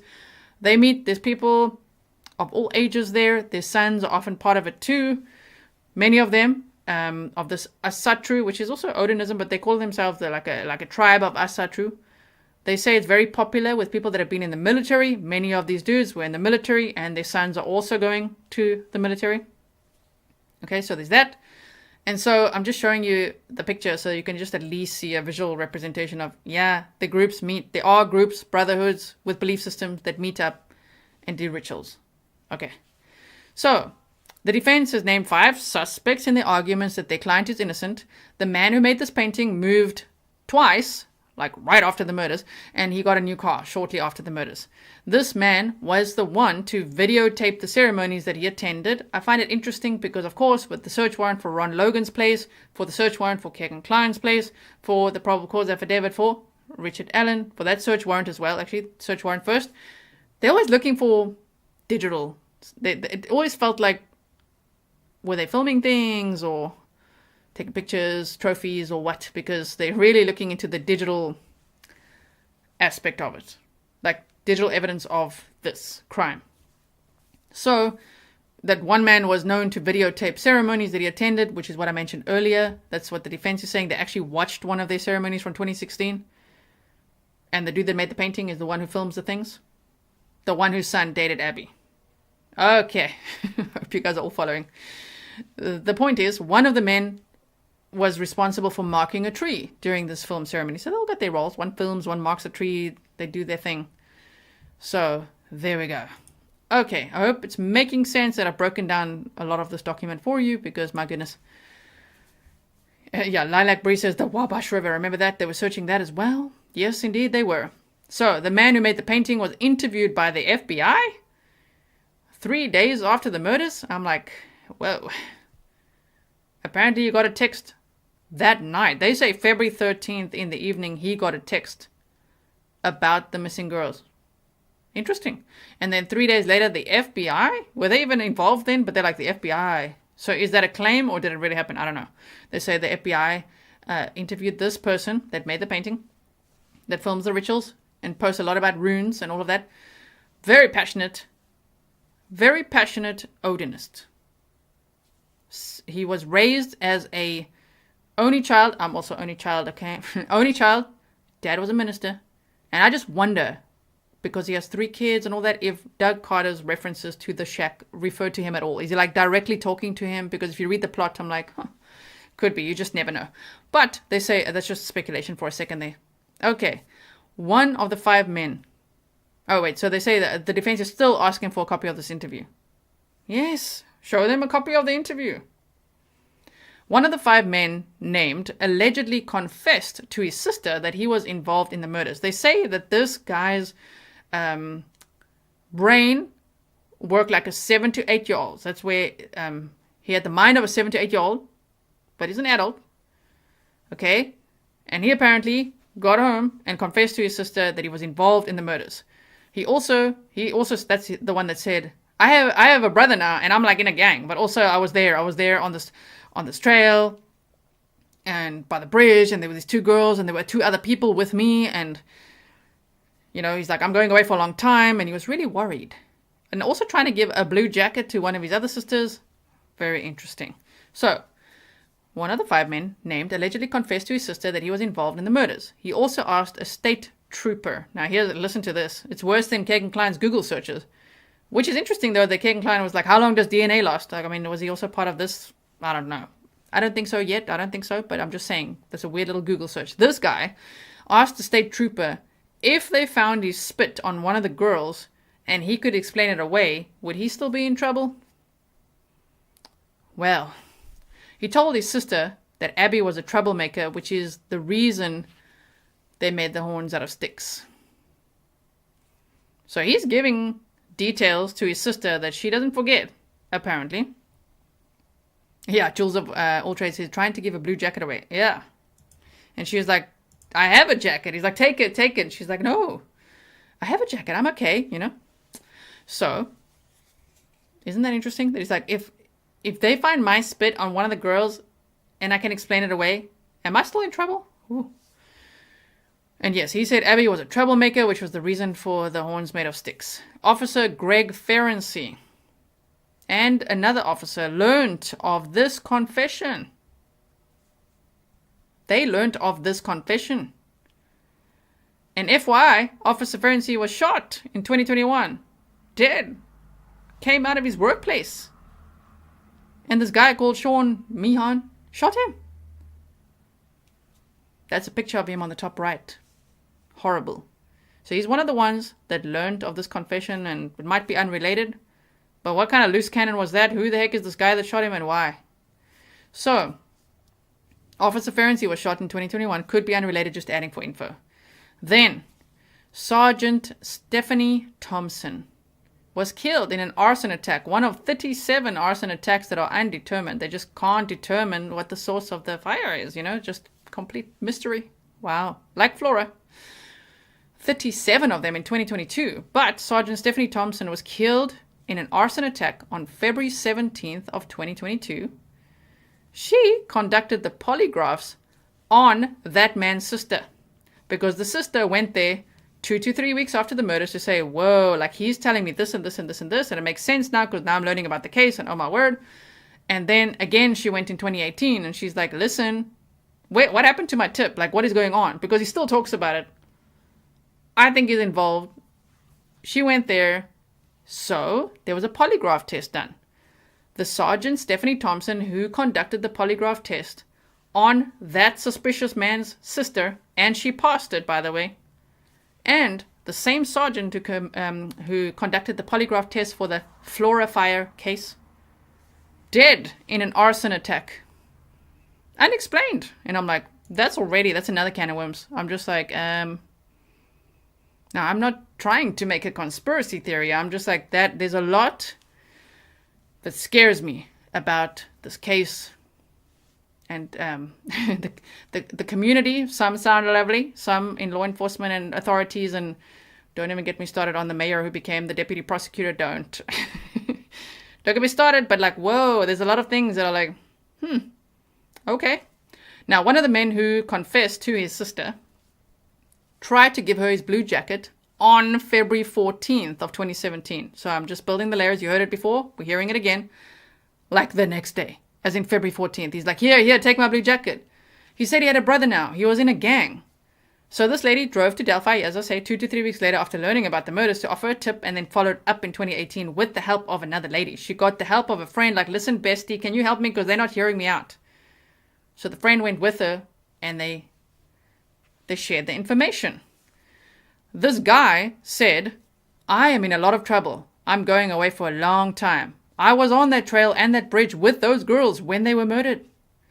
There were 2 other people there with me when it happened. I spit on one of the girls after they were killed. Yeah, Stefan's like the mayor, you know. If you're on Patreon, you know some of my theories. Even the photographer. It's so weird. There's so many weird things to this case. And I'm like, whoa. Okay. He was interviewed by law enforcement when the lady took her bestie along. Like, please help me get this through to them. They got through to them. So, they called the guy in. They interviewed him in 2018. The defense is still requesting this video interview. So you can see it's stacking up now, what they don't have. He was friends with one of the recruiters of this Odinist group. So who knows where that went? Again, it's like, oh yeah, okay, cool, we hear you. Very nice. You were there, huh? Spat on one of the girls, okay. See you another day. And it's just like the end. It doesn't go anywhere. Why? Who's sweeping it under the rug? Why? So, continuing on, 2 of the men's alibis, 2 of the 5 suspicious ones conflicted. Because they were like, yeah, we were together, but we went to visit a sick friend in the hospital. Whereas the other one's like, yeah, we were together, but we did this and this and this. Conflicting stories. Even though they said they were together, right? Now, the defense says it would, and I do agree with this. Okay. Felice says Shane Meehan had been a guard in corrections till 2017. Interesting. I haven't deep dived that yet. I just shallow dived it, and it was enough for me of like, oh my word, this is so shocking. So, then they say, the defense, it would be refreshing if someone in unified command could stop worrying about how the public will view their incompetence, admit to their mistakes, and then perform the type of police work that should have been performed 6 years ago. Do we not agree on that? It's not to shame them or, I don't know, it's just like put the pride in the pocket. We see it happen, right? Worldwide. My dad, my biological dad, he was a cop. Whew, that pride, like put it in your pocket, bro. So you see it happen, especially in small towns, huh? Yes. Okay, and so we go on. Now, apparently, one of the men borrowed his girlfriend's car to visit his friends in Delphi for that weekend of the 12th and 13th. When they broke up, she told law enforcement that when he returned on Valentine's Day, the car had blood on the side of it and it took multiple car washes to get it off. I think it was inside, on the side. This is part of the Odin report. All 5 men are connected to each other. Initially, when the defense started digging and looking at all these flash drives and things, they were like, well, I don't know if these 5 suspicious people are connected in any way. But the more they dug, they're like, oh my word, they are connected. Some on social media, that's how they find it. And then they realize these people are meeting up for rituals and things, not ritual sacrifices, from what we know, but meeting up, the brotherhood, you know? So then the defense says that Liggett, that sheriff, you can see the sheriff. Remember Tobe Lesenby? He's on the bottom there. Deputy sheriff. Sheriff Tony Liggett on the top there. So, the defense says that Liggett's concealment of this Odinite, so it's Odinism, information from Judge Diener was intentional or reckless or both. What if Judge Diener realized this along the way? Because remember, he recused himself last year. He was like, I'm so out, and like off he ran, right? Very interesting. The case sounded like it scared the crap out of him. So, Tobe Lesenby and Tony Liggett are both said to believe that more than one person committed the murders, but both publicly usually say, oh, well, one person, you know. Becky Patty, Libby, one of the victims' grandmas, right? Libby, German's grandma, told one of the troopers that one of these 5 suspicious men that the defense named was an Odinist. That tells me that she had a hunch about this angle, which is very interesting, intuitively speaking. You know, that she's like, one of these men whose son apparently dated Abby is one. So, we've got that. And then, continuing on, the defense team then drove to Georgia to obtain images that a tipster provided to law enforcement about what this man had posted to Facebook. Girls with sticks on their bodies. So apparently some pictures were deleted. 1 or 2 pictures were deleted, but this tipster sounds like a Grizzly, like a true crimer, and they kept those screenshots. And they're like, I still have it. And they're like, we're driving to Georgia and we wanna see what you've got. They say that this is exculpatory evidence and the defense wants to see the video interviews that law enforcement had with these men. Yes, Crime Mime says the defense's theory is more than enough to create reasonable doubt in the minds of jurors. I do agree with that. Yes, I do. Part 3. Liggett concealed and falsified evidence in his affidavit for a search warrant.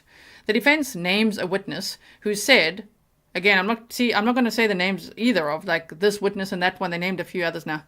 The defense names a witness who said that she saw a 20-year-old with brown curly hair. At some point she says poofy hair, brown curly hair, a medium build with a blue jacket on the Monon High Bridge that day. She said the sketch was 10 out of 10 for accuracy. Many, I'm gathering, speculate that it's that other guy that confessed to his sisters. Okay. The sketch 1 actually comes from another witness's, this is sketch 1, from another witness's description who saw a man walking westbound on Country Road 300 North. We've done the map time, so I hope that you can visualize it. If not, please watch the other episodes because we don't have time for everything. I wish we did. We could be here all night. So, the witness who saw the younger man relayed all this information 4 days after the murders, and she was standing 50 feet away from this young man, the young sketch, right?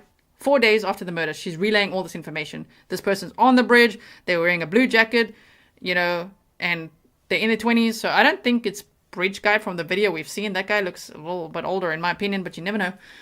It could be someone else. It could be this other person who says, I was there, and there were 2 others with me, you see? It could be that. We just don't know. But she stood 50 feet away, and she relayed all this information.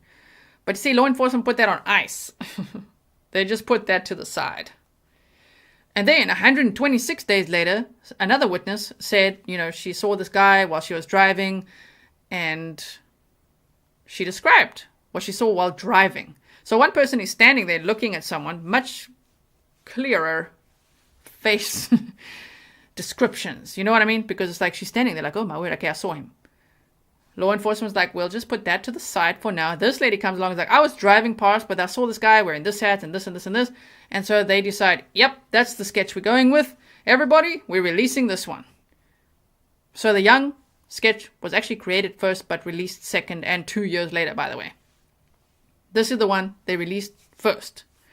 The defense says, when Richard Allen was interviewed in October of 2022, the video reflects that he actually thought he was trying to help law enforcement with the investigation. Of course, the defense is doing their job. I totally understand that. I'm just trying to look at it with new eyes as well, of like, imagine if any of this is true, we do have to look at it very carefully. It can't just be like, that's it, they've got him, he's guilty. You just never know. There's corruption, oftentimes. It can happen. It can happen. So we just got to keep an open mind. Now, Richard Allen told law enforcement that he was on the trails from noon until around 1:30.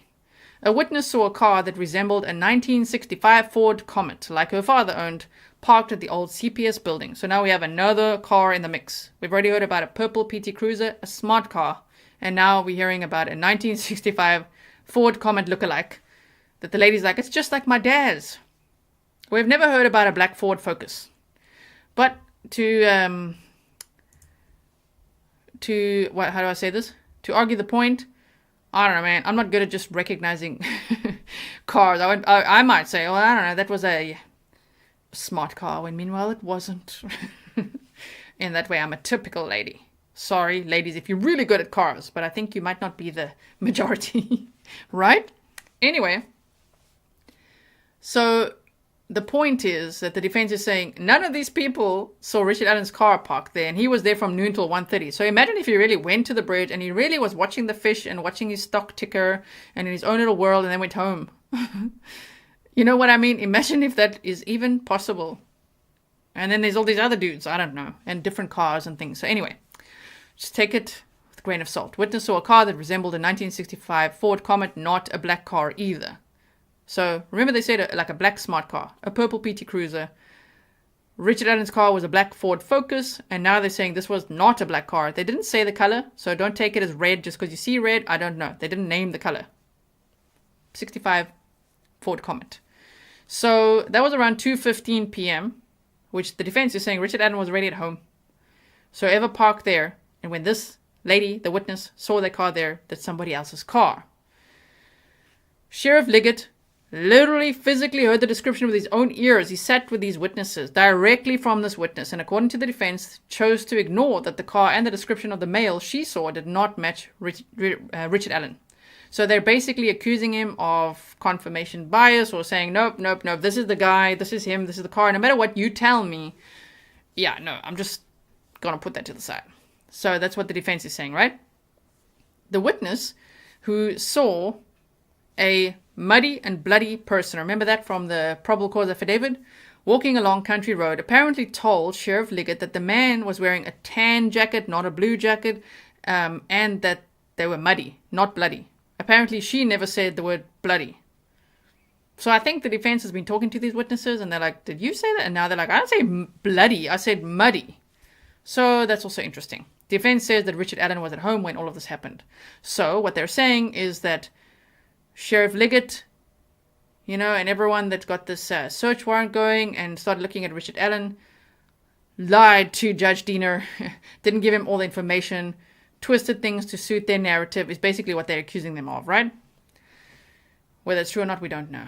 Okay, we're just reading through the summary that I've made for you of this memorandum, which is a lot. Part 4. Odinists in Westville, particularly Westville Correctional Facilities, right? These are apparently badges they wore. I've actually had a lot of people email me that say that they are correctional officers and there's no way that they're going to be wearing these patches on their uniform. Again, I'll say, I understand that, but imagine if they did.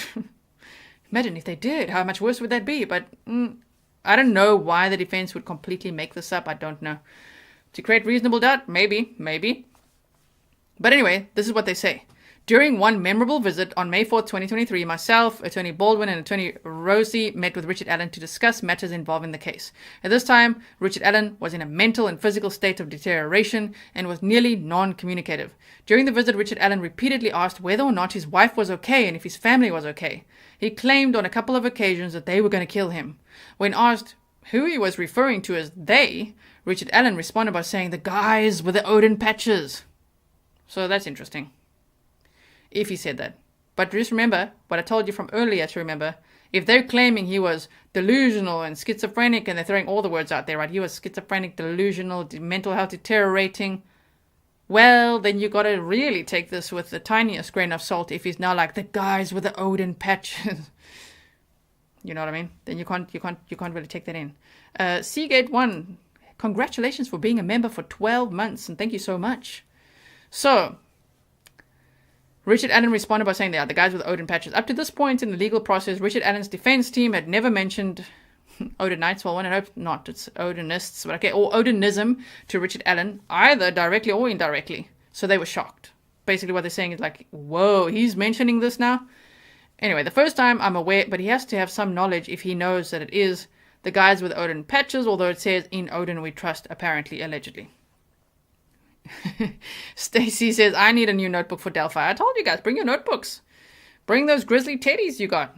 Bring everything you got, because we are buckling up for this deep dive. And I still feel like, it always feels like layer 1. I told you, we started the conversation the other day. Now we're really conversing about it. So, I'm aware of any mention of Odinite involvement, Odinism, to Richard Allen during a visit on August 25th, 2023, when his wife attended and a discussion occurred between the attorney and client regarding ties to the crime scene. So that's what they're saying. Okay, I don't know what to think about this one, really. It's going to be perched on my fence right here and be like, what? On August 10th of 2023, the defense revealed to Sergeant Jerry Holman that they actually knew about this whole Odinism connection to the murders. Apparently, the correctional officers that wore patches on their uniforms then stopped wearing it after this date. You see, this starts sounding just slightly far-fetched to me. Many people will be like, well, Grizzly, everything is far-fetched. I don't think everything is, but this is like, so you're telling me that they were wearing patches. They're so proud at work wearing their patches. But then you tell on them to Sergeant Jerry Holman. And then what? Is he whispering in their ear to say, don't wear those patches anymore? They know. The defense knows. I'm like, but they should already know that they know because they got all the hard drives from Nicholas McClellan, the prosecutor. You know what I mean? So anyway, apparently the COs stopped wearing patches after this. They say the Sheriff Liggett was the only person who refused to support Richard Allen moving out of the Westville Correctional Facility. Apparently, the 20-mile transport would be challenging for court dates and the trial.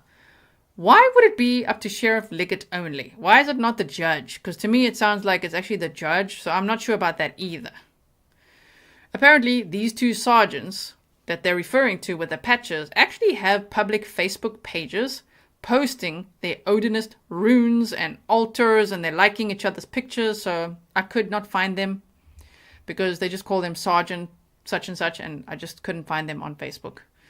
But I had a look. Hey, the Pam Pepper, thank you for being a member for 10 months. And you say GNO mods are the best. Grizzly Versary here and Patreon too. Thank you so much for being on Patreon. Oh my word. That's such a great source of support. Magnetic Janet says, I just emailed you an explanation of the upside down man on a tree from the Swedish Museum. Thank you. I did read about that. I just didn't want to deep dive every single aspect of what I'm presenting here. Or pretend to be any sort of expert on Odinism. I'm just presenting, as I say, the first layer, right? Thank you. And you guys say, that's Odin the Hanged Man. Yes. Mark Evans says, I don't know what to believe. Well, that's why we're conversing. I just want to see if the poll results changed after all this. So, I don't know if Sheriff Liggett would be the only one to refuse, right? Why would it be? And, okay, the sergeants have public Facebook pages posting of this, so it would be interesting if we could see that and prove that to ourselves. Again, they say it's certainly a curiosity that deserves attention and consideration. And, I mean, I would agree. Yeah, Heather says peeling the onion. Yep. At a hearing on June 15th of 2023, I'm now not sure who Matt Hoffman is. I still need to look into that. But Matt Hoffman's affidavit, if you know, tell me, states that Richard Allen repeatedly begged the guards please don't shock me, please don't shock me, please don't shock me like that, which is kind of concerning. I mean, his condition is quite concerning. I don't know if he's doing like the poor me, I'm so frail, Harvey Weinstein thing, or if he's really being mistreated terribly, which is not okay, because he is innocent until proven guilty, and he needs to have a fair trial and be in a good physical and mental health state for this trial, so it can be a fair trial, there can be justice for the victims, because that's what we want, right? So the court must determine whether Sheriff Liggett acted intentionally or recklessly when he omitted or lied about information when he drafted the affidavit for a search warrant. So just to bring it back full circle, what are they trying to do? They want the court to determine whether, after looking at all of this, which is why they explain, we went into so much detail because we need you, the court, to understand, judge, that you need to look into this and determine whether Sheriff Liggett acted intentionally or recklessly when he omitted or lied about lots of things, apparently, when he drafted the affidavit for a search warrant. I know everyone at the time was like, how did they get this? Why? Suddenly, out of the blue, are they going to this dude, Richard Allen's house? Like, what was all of this about?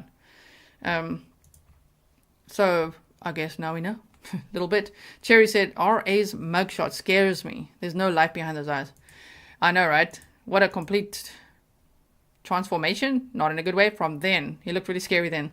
And actually, like the way his beard was and the way he is, we can't just judge by looks. I'm just saying, man, he looks a lot like these other Odins. I mean, I wouldn't be surprised if he was in any way involved or not. The most plausible argument for me would be, okay, maybe he's part of it, but then hold everyone accountable that needs to be held accountable.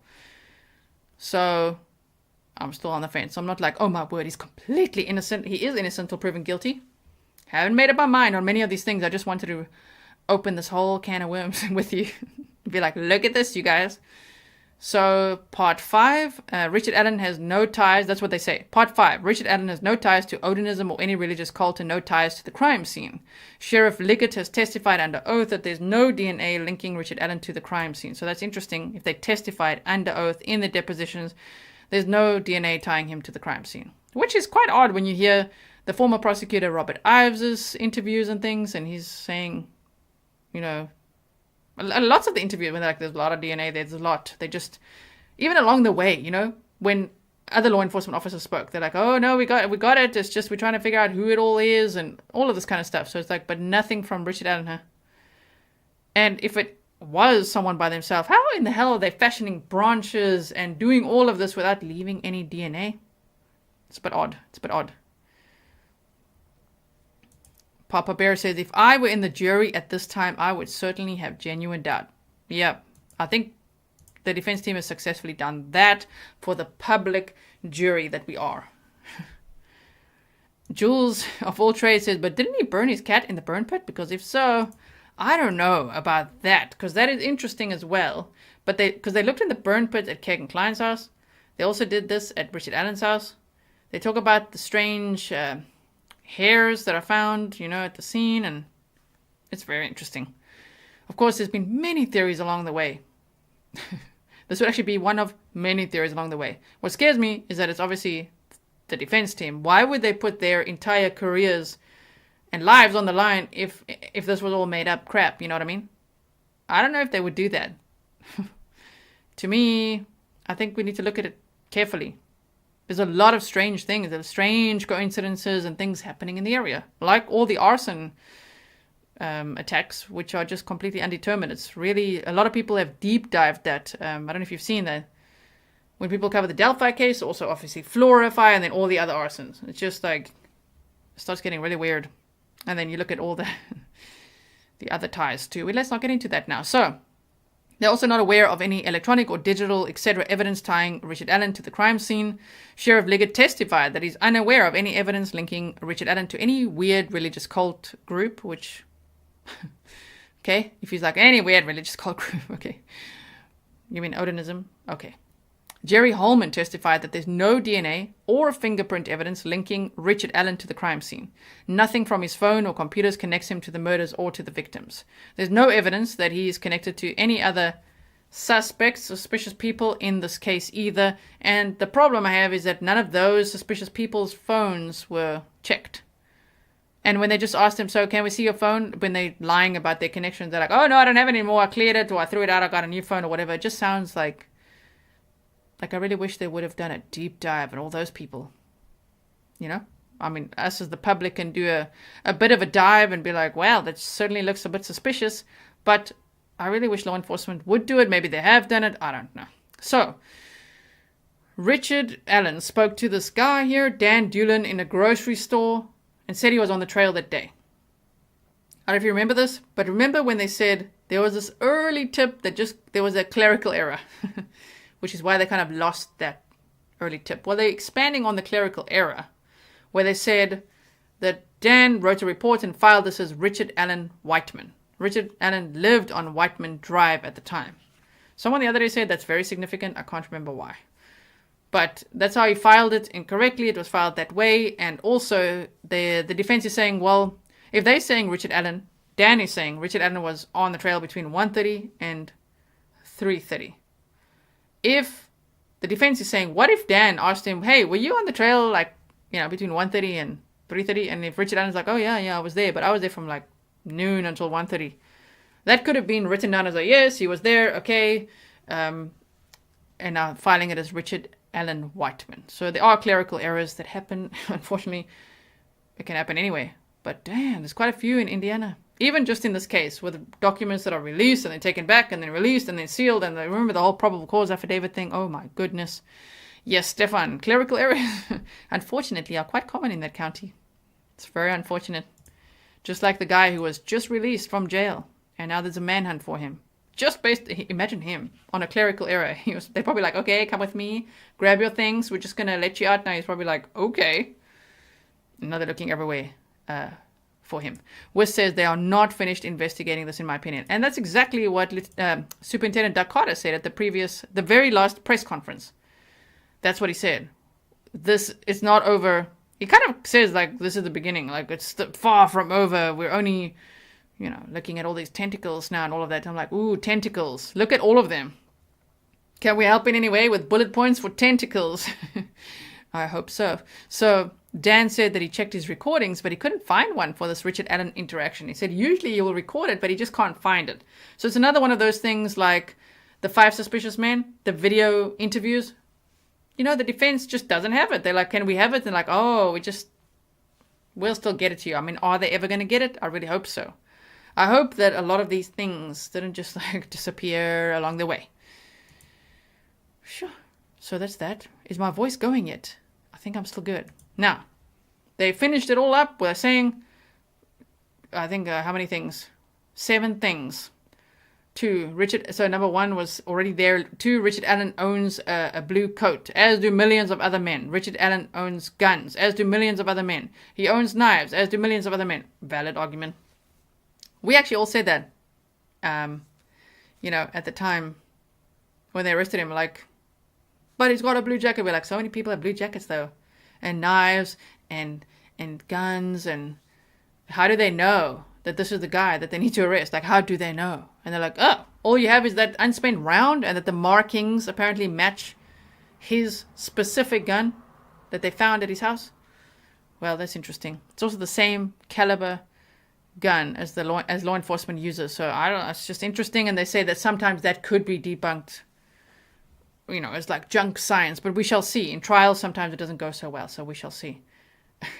Doug Carter said tentacles. This case has many tentacles, just in case you guys are wondering. I see there's some people being like, tentacles? So, conclusion of part 5 says Richard Allen is not connected to these horrific murders in any way. Liggett attempted to convince Judge Diener that evidence of the murders would be found in Rick's home over 5 years after the girls were slain, based upon the 7 enumerated reasons identified above. If Liggett had been honest, then Judge Diener would not have signed the warrant. And maybe that's why Judge Diener recused himself. We just don't know. And so, Cherry says, you're holding up fabulously, ready for another vacation yet? Please, no. Please can I stay at home and make presentations for you? I don't ever want to go. Anyway, so Liggett, they say, if Liggett had been honest, then Judge Diener would not have signed the warrant. Liggett wasn't honest, though. Richard's lack of any connection whatsoever to the crime scene, combined with Liggett's lies and concealments, merit a Frank's hearing, which is what they're asking for. And I'm very keen to see, well, when will this happen? And will there be cameras? And what are we going to hear from that? Carla says they discussed the inmate today. He's not in IN. Oy vey, I love the state of Indiana. I live in no biggie. Just a murder loose on accident. Sorry about that. Little manhunt going on there. Yes.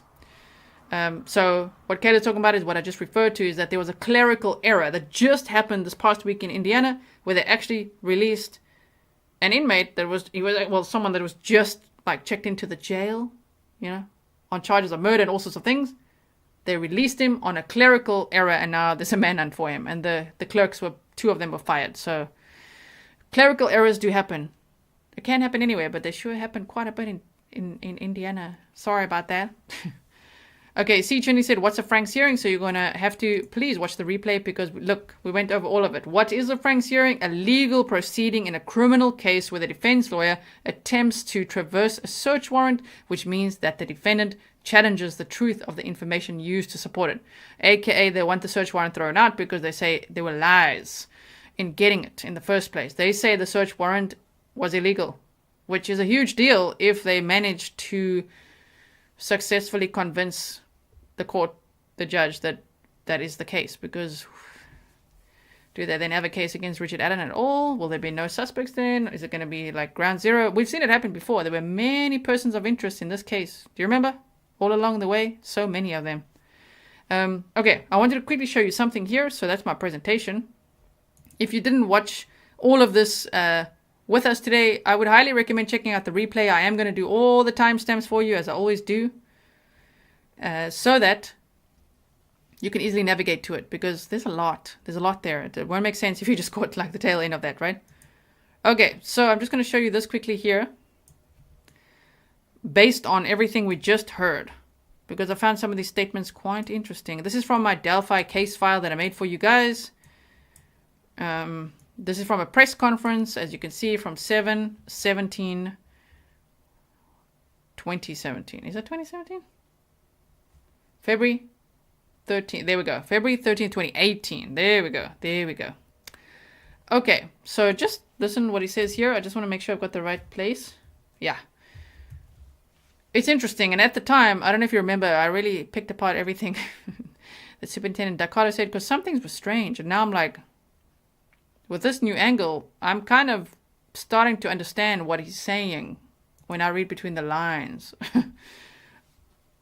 I'm now understanding. As I say, with Dakota, I was like, why does he say that? Why is he so dramatic? Why does he say these things? What does it mean? Nobody else speaks like that. And when they arrested Richard Allen, I'm like, now what was all of that? But now I'm like, oh crap, okay. Thank you so much, Mary. You can send that to me at grizzlytruecrime@gmail.com. Thank you for your sticker. Now listen to this. Wait. The FBI, Carroll County, just looked at this, you have not done so. I mean, don't worry, the questions are quiet. What have you not done really possible already to look into this case? What is that? Is there something you haven't done? You know, you're going to get into my soul a little bit with a question like that. We'll take your soul. Yeah, and I'm going to tell you why. I want to tell you why. Because of what my eyes have seen and what the eyes of these fellows behind me have seen that you haven't seen. About 3/4 of a mile from here.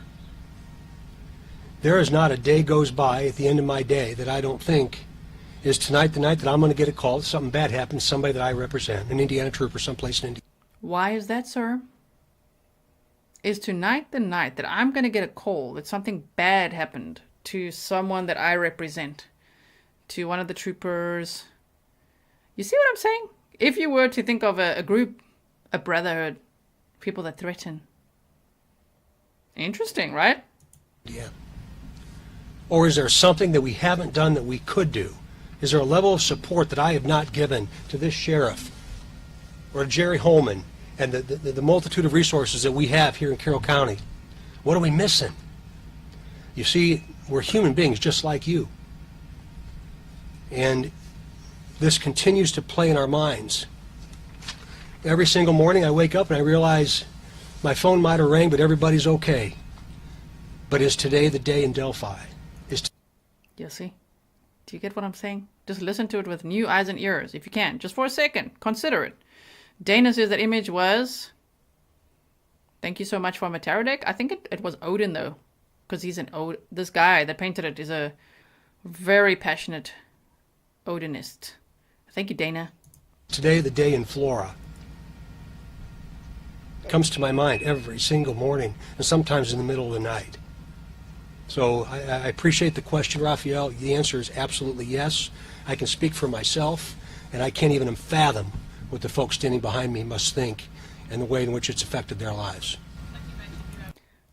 I just mean, don't you find it interesting that he's so worried that every night he's going to get a call like, oh no, did something bad happen to another law enforcement officer? Well, I gave you 2 examples of something bad that happened to 2 of them. One that performed the polygraph test, one that was looking into this Odinism angle. One of the 3 was murdered. It's interesting, right? Teacher said hindsight is 2020 is so big in this case. I know, right?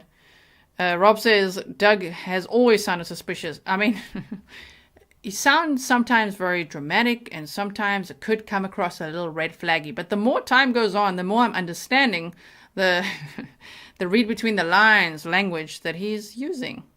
You know, especially now, I'm like, oh, okay.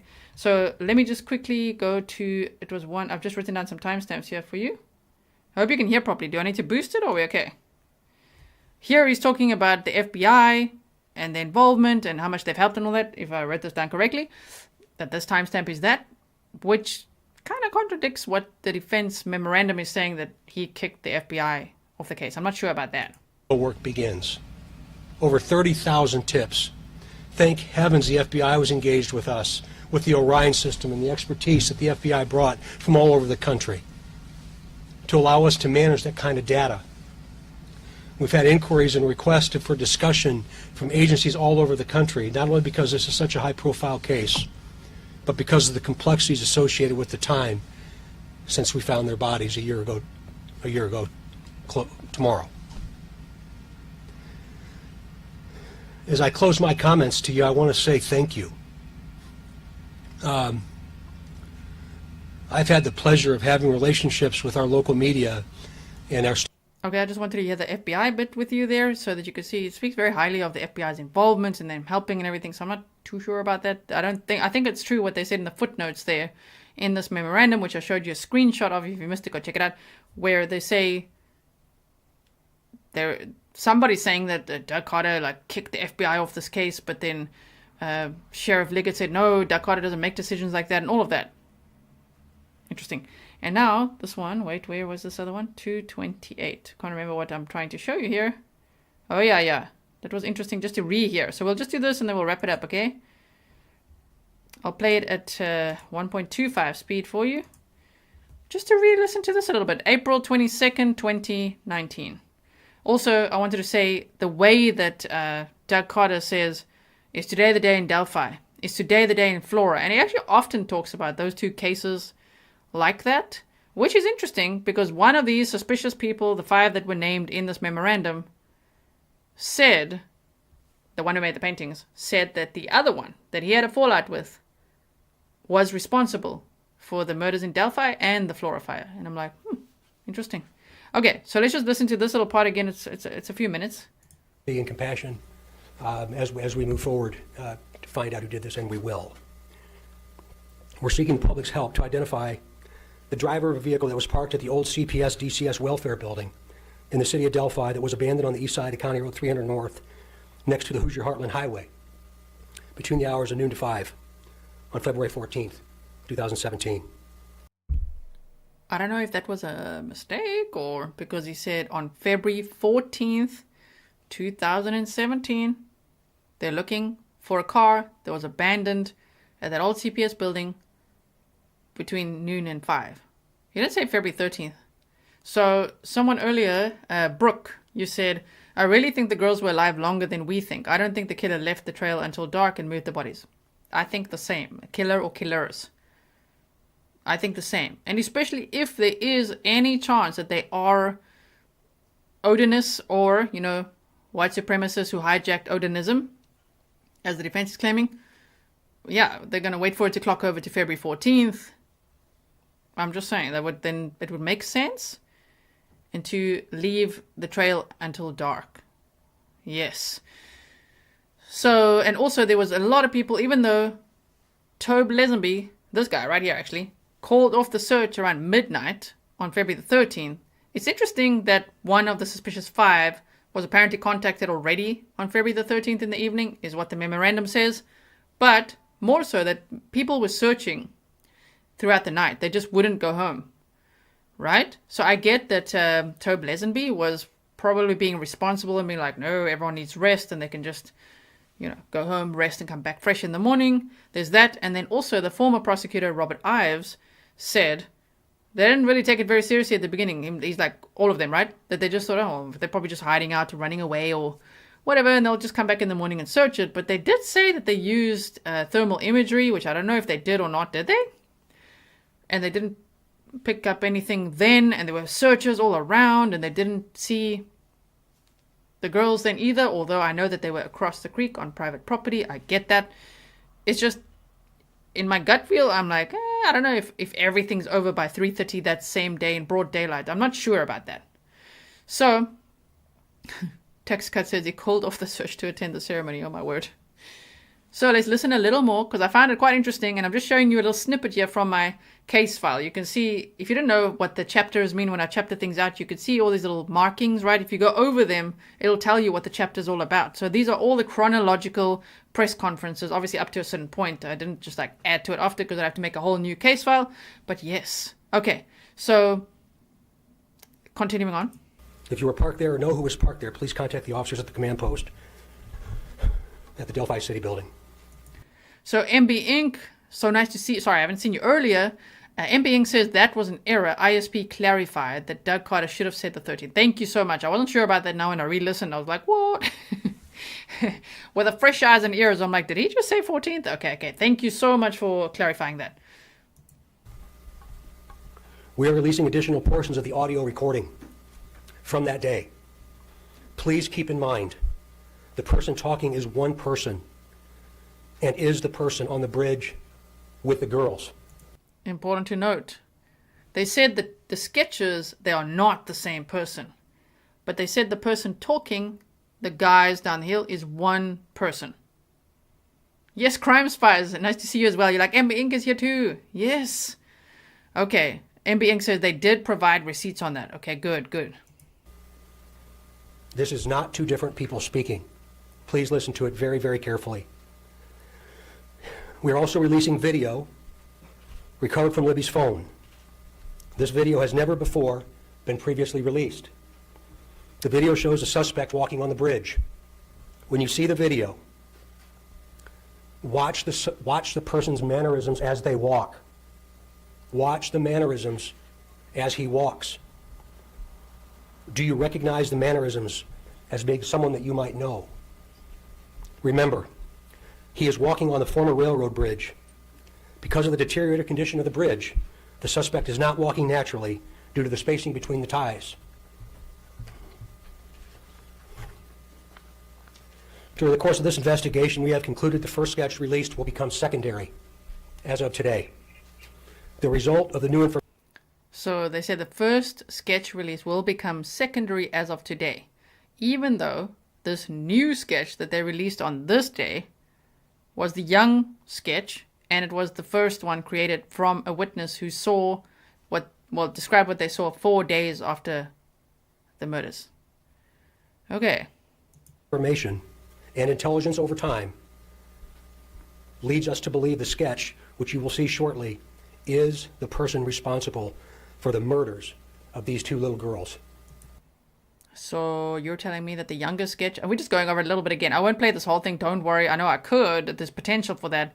To go over it all again with this just a new thought pattern maybe. But they're saying the younger sketch is the person responsible for the murders.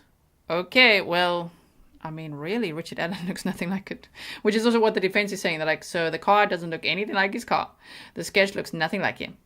He says he was there from noon until 1:30. You don't have any DNA on him. You don't have digital evidence. You have this unspent round. Yeah, good luck with that, is what they're saying, basically. Wow. We also believe this person is from Delphi, currently or has previously lived here. visits Delphi on a regular basis, or works here. We believe this person is currently between the age range of 18 and 40, but might appear younger than his true age.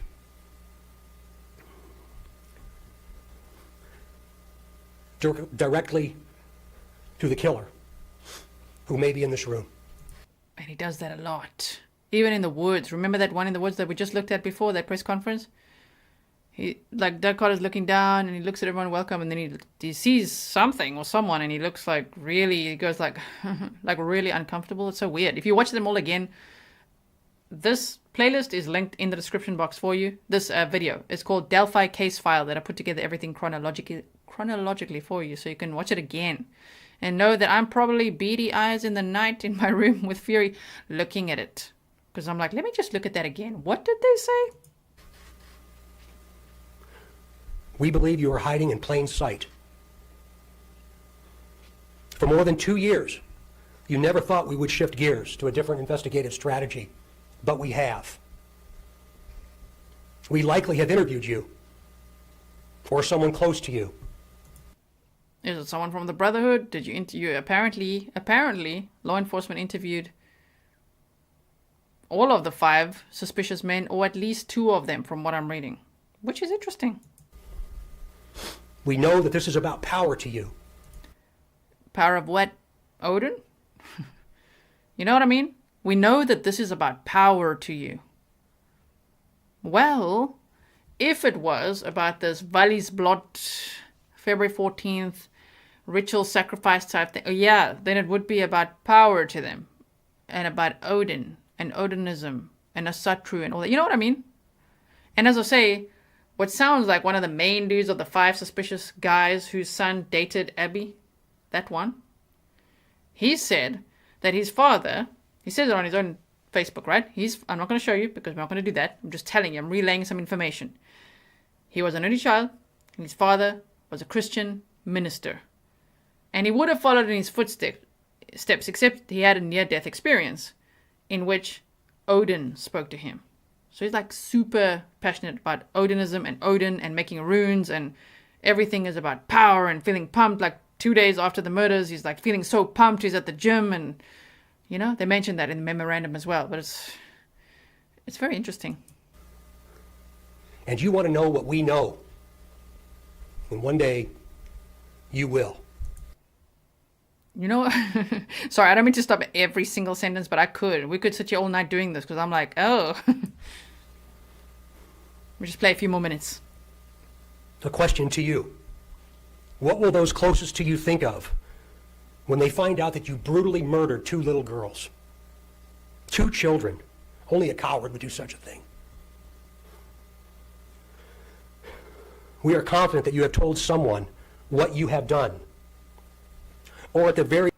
And based on what the defense is now saying, out of the 5 suspicious people, they told their girlfriends and their sisters, which are now ex-girlfriends, and they're talking, and their sisters and things, what they've done. So it's interesting. Yeah, Stefan says, one day you will. I like that one. At the very least, they know. Because of how different you are since the murders. Because we're doing this episode, we're looking at this layer of the conversation. One, thank you, Sheila. The guy that made the painting, whose son apparently dated Abby, right? Well, for one day, allegedly.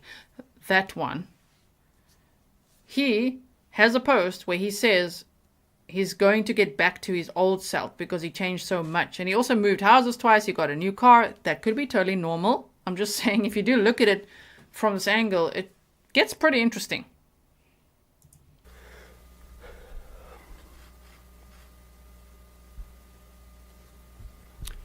We try so hard to understand how a person could do something like this to two children. I recently watched a movie called The Shack. And there's also a book that talks so well about evil, about death, and about eternity. Interesting. To the murderer, I believe you have just a little bit of a conscience left.